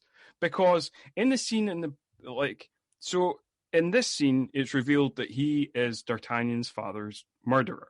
In the scene where D'Artagnan and Athos are speaking, he describes that D'Artagnan's father was betrayed by a musketeer, meaning Rockfort. In the scene in the bar, right near the beginning, Roquefort kind of basically says it was your fault that got me drummed out the Musketeers, because so they were the three witnesses in the kind of trial against him about the murder of D'Artagnan's father, which doesn't make sense in the sense that Athos said he just knew him by reputation. So how could he be the witness at the trial? I don't know. Like, it doesn't quite make sense, but that's basically how I follow the thread of the movie. All right, that's okay. I that never rang with me. I guess I can see where you're coming from. Yeah, you're right. It doesn't, the timeline does not make sense at all. But if that seems what they're going for. Seems to be what the movie is suggesting, even though it doesn't quite add up. Yeah, I mean, they're really here. They're going for the Darth Vader, Luke Skywalker, hard hitting moment. I killed your father. Prepare to die, Princess Bride type thing. Yeah, that's true. They even do like a kind of exact copy of the Star Wars moment where he kind of like with the lightsaber moment where he like jumps over him, and they just do the exact same thing. So they're clearly referencing Star Wars here. And D'Artagnan is he loses his sword, and it looks like Roquefort is about to run him through, and then from out of nowhere, D'Artagnan's sword comes flying back to his hand, and he's able to run Roquefort through, finally vanquishing and getting justice for his father, because what we had seen when D'Artagnan lost his sword, Constance was just walking around, as handmaidens do during times of battle and, siege and stuff like that. Yeah, she seems very casual, of just like she's just doing her normal duties, just being hand of the queen, and it's like, oh, there's a battle going on, and she throws the sword for D'Artagnan, kills Roquefort, and D'Artagnan says, "I freed you, father." Constance removes the sword from his hand, and they hold hands and look at each other. And isn't that just the best romantic thing to climax to? It's amazing. It's amazing. It's a beautiful romance that's been so cleverly seeded throughout the movie. It reminds me of, just a very quick side note, a very quick story here. I was cast as Lancelot in the musical Camelot in undergrad. And there's this moment where I sing a song, I proclaim my love to Guinevere, and the director wanted us to hug after I sang the song. And it was like months of rehearsal, and all we did was hug there. And we eventually finally went to the director and said, can we kiss there? I mean, I really feel like we should kiss here after I proclaim my love for her, and then I hug her like she's my sister. Yeah, Could right. I Okay, kiss sounds her? kind of weird. Feels right. That's kind of what happens here. It's like, oh, yay, holding hands. Wonderful. It's a relationship that's meant to be. But on the other end of the story here, our three musketeers are going down to the dungeon. They have to take different routes, so they all split up. Porthos battles basically a giant Gonzalez, the Great Khali type character, who's this huge ass guy. But he's able to overcome him, and they get down to the dock, but they are just behind them, and Richelieu was able to get on the boat, and they're paddling away with the king and queen. Athos says, well, we have the treaty here, so, your plan is thwarted. So I do want to say something here. Yeah.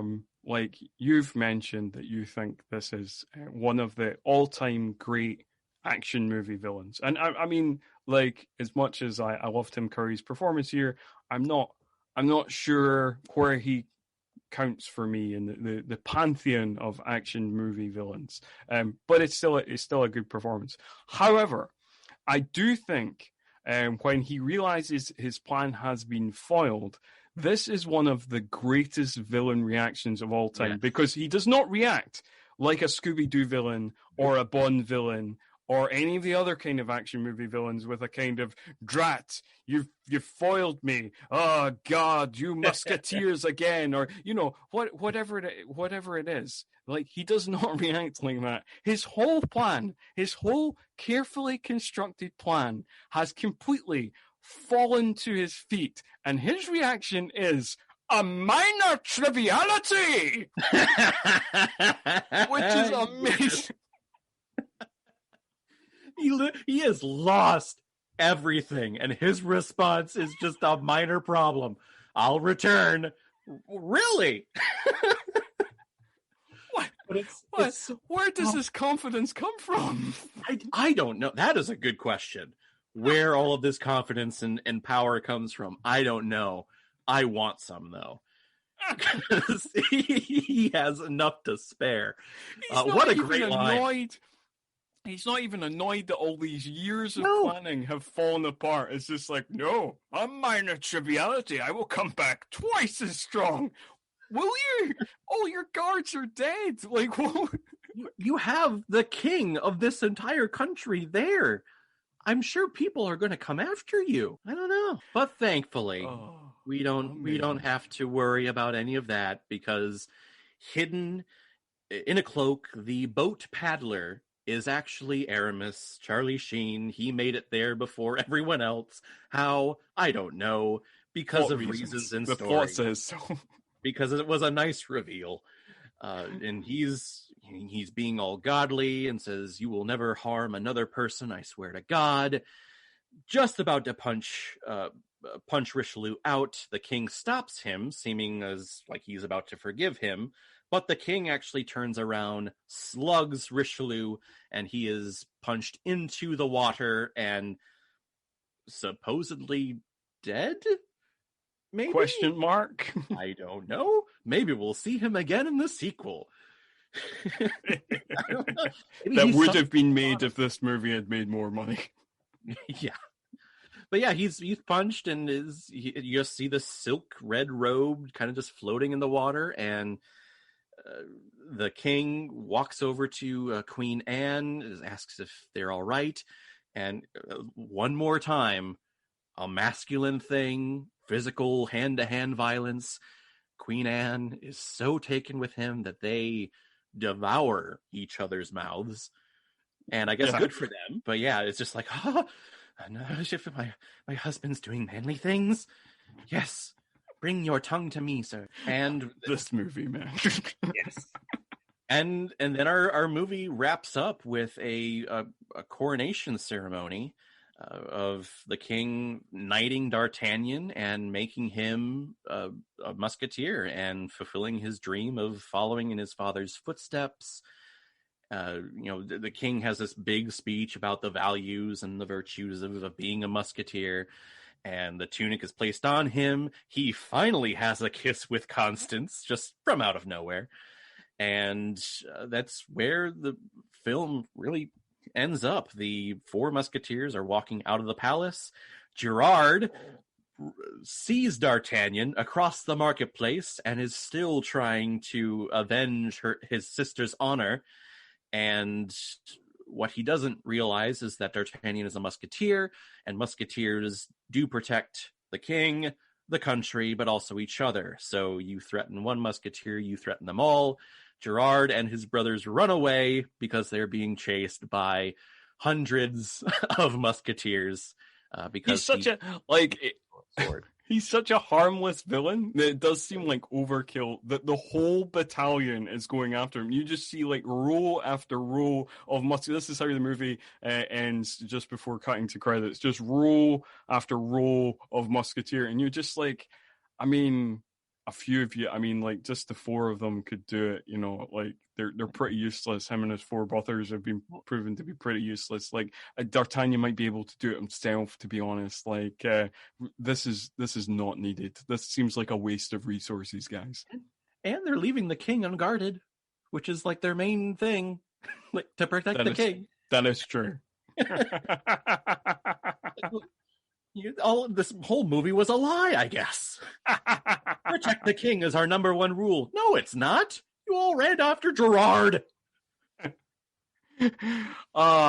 And then we cut to credits, and because, as we've discussed, this movie wants to be Robin Hood, Prince of Thieves, we end with a Bryan Adams song. But, this Bryan Adams song, he's brought back up because he's also got Rod Stewart and Sting with him, and they're singing All for One and One for All, and it's, yeah. It tried. It comes nowhere close to Robin Hood, Prince of Thieves, but it tried. It really did. It's true. It's the box office success of this movie was nowhere close to Robin Hood, Prince of Thieves, and this single wasn't as successful as the mammoth hit that was Anything I Do, Everything. Oh God! Everything I do, I do it for you. Yeah. I can't even recall the lyrics to All for Love at all. Yeah, but that's it. Three Musketeers. That's a journey down my childhood, indeed, and mine as well. And as much as I've kind of shat on this movie, and as much as this movie does have a very problematic attitude to women, it was an entertaining rewatch today.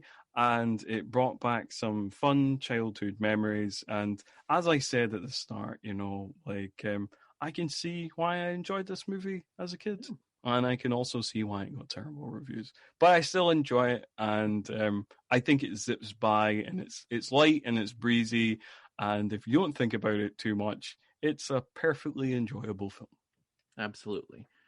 Regardless of the disappearing fencing sword, while they're riding their horse, or the way the Rockford's thing doesn't quite add up, or the fact that Athos survived death somehow, or the fact that Aramis in two different scenes just turns up hidden in cloaks, so we don't understand how that's really happened.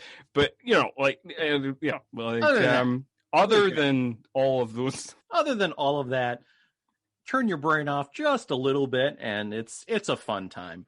Other than its brutal attitude towards Milady, harsh, overly harsh. She could have just turned. She could have just turned to being a good guy. I mean, fucking Darth Vader kills whole civilizations, and then at the end of Jedi, he's just like, "Oh, I repent," and everybody's like, "Oh, he's cool now."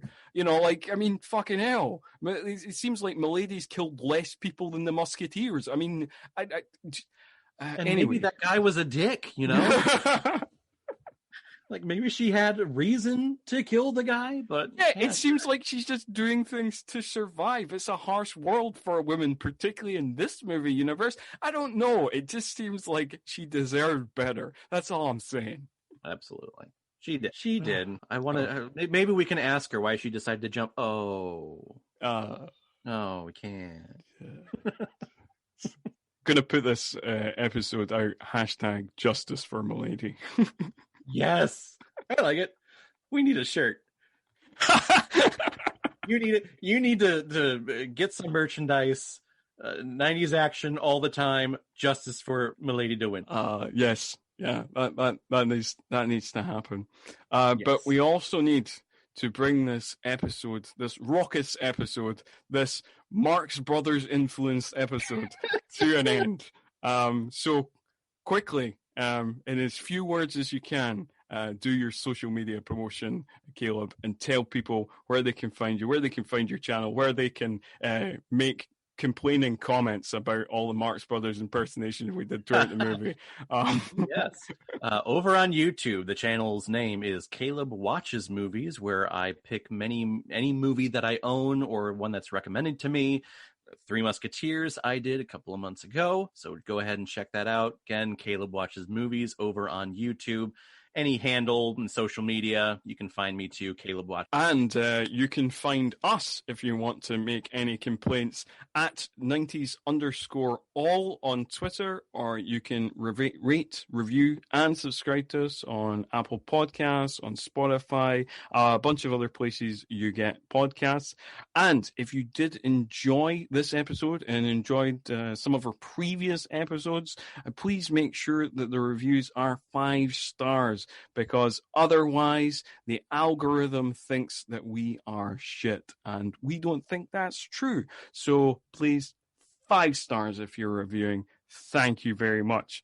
Now, some of you may be relieved that this episode is now officially over. The season is now officially over. But if you have enjoyed this listening experience, please do join us again in a few weeks' time when we will be beginning our Val Kilmer season. And that's all for this one. But until next time,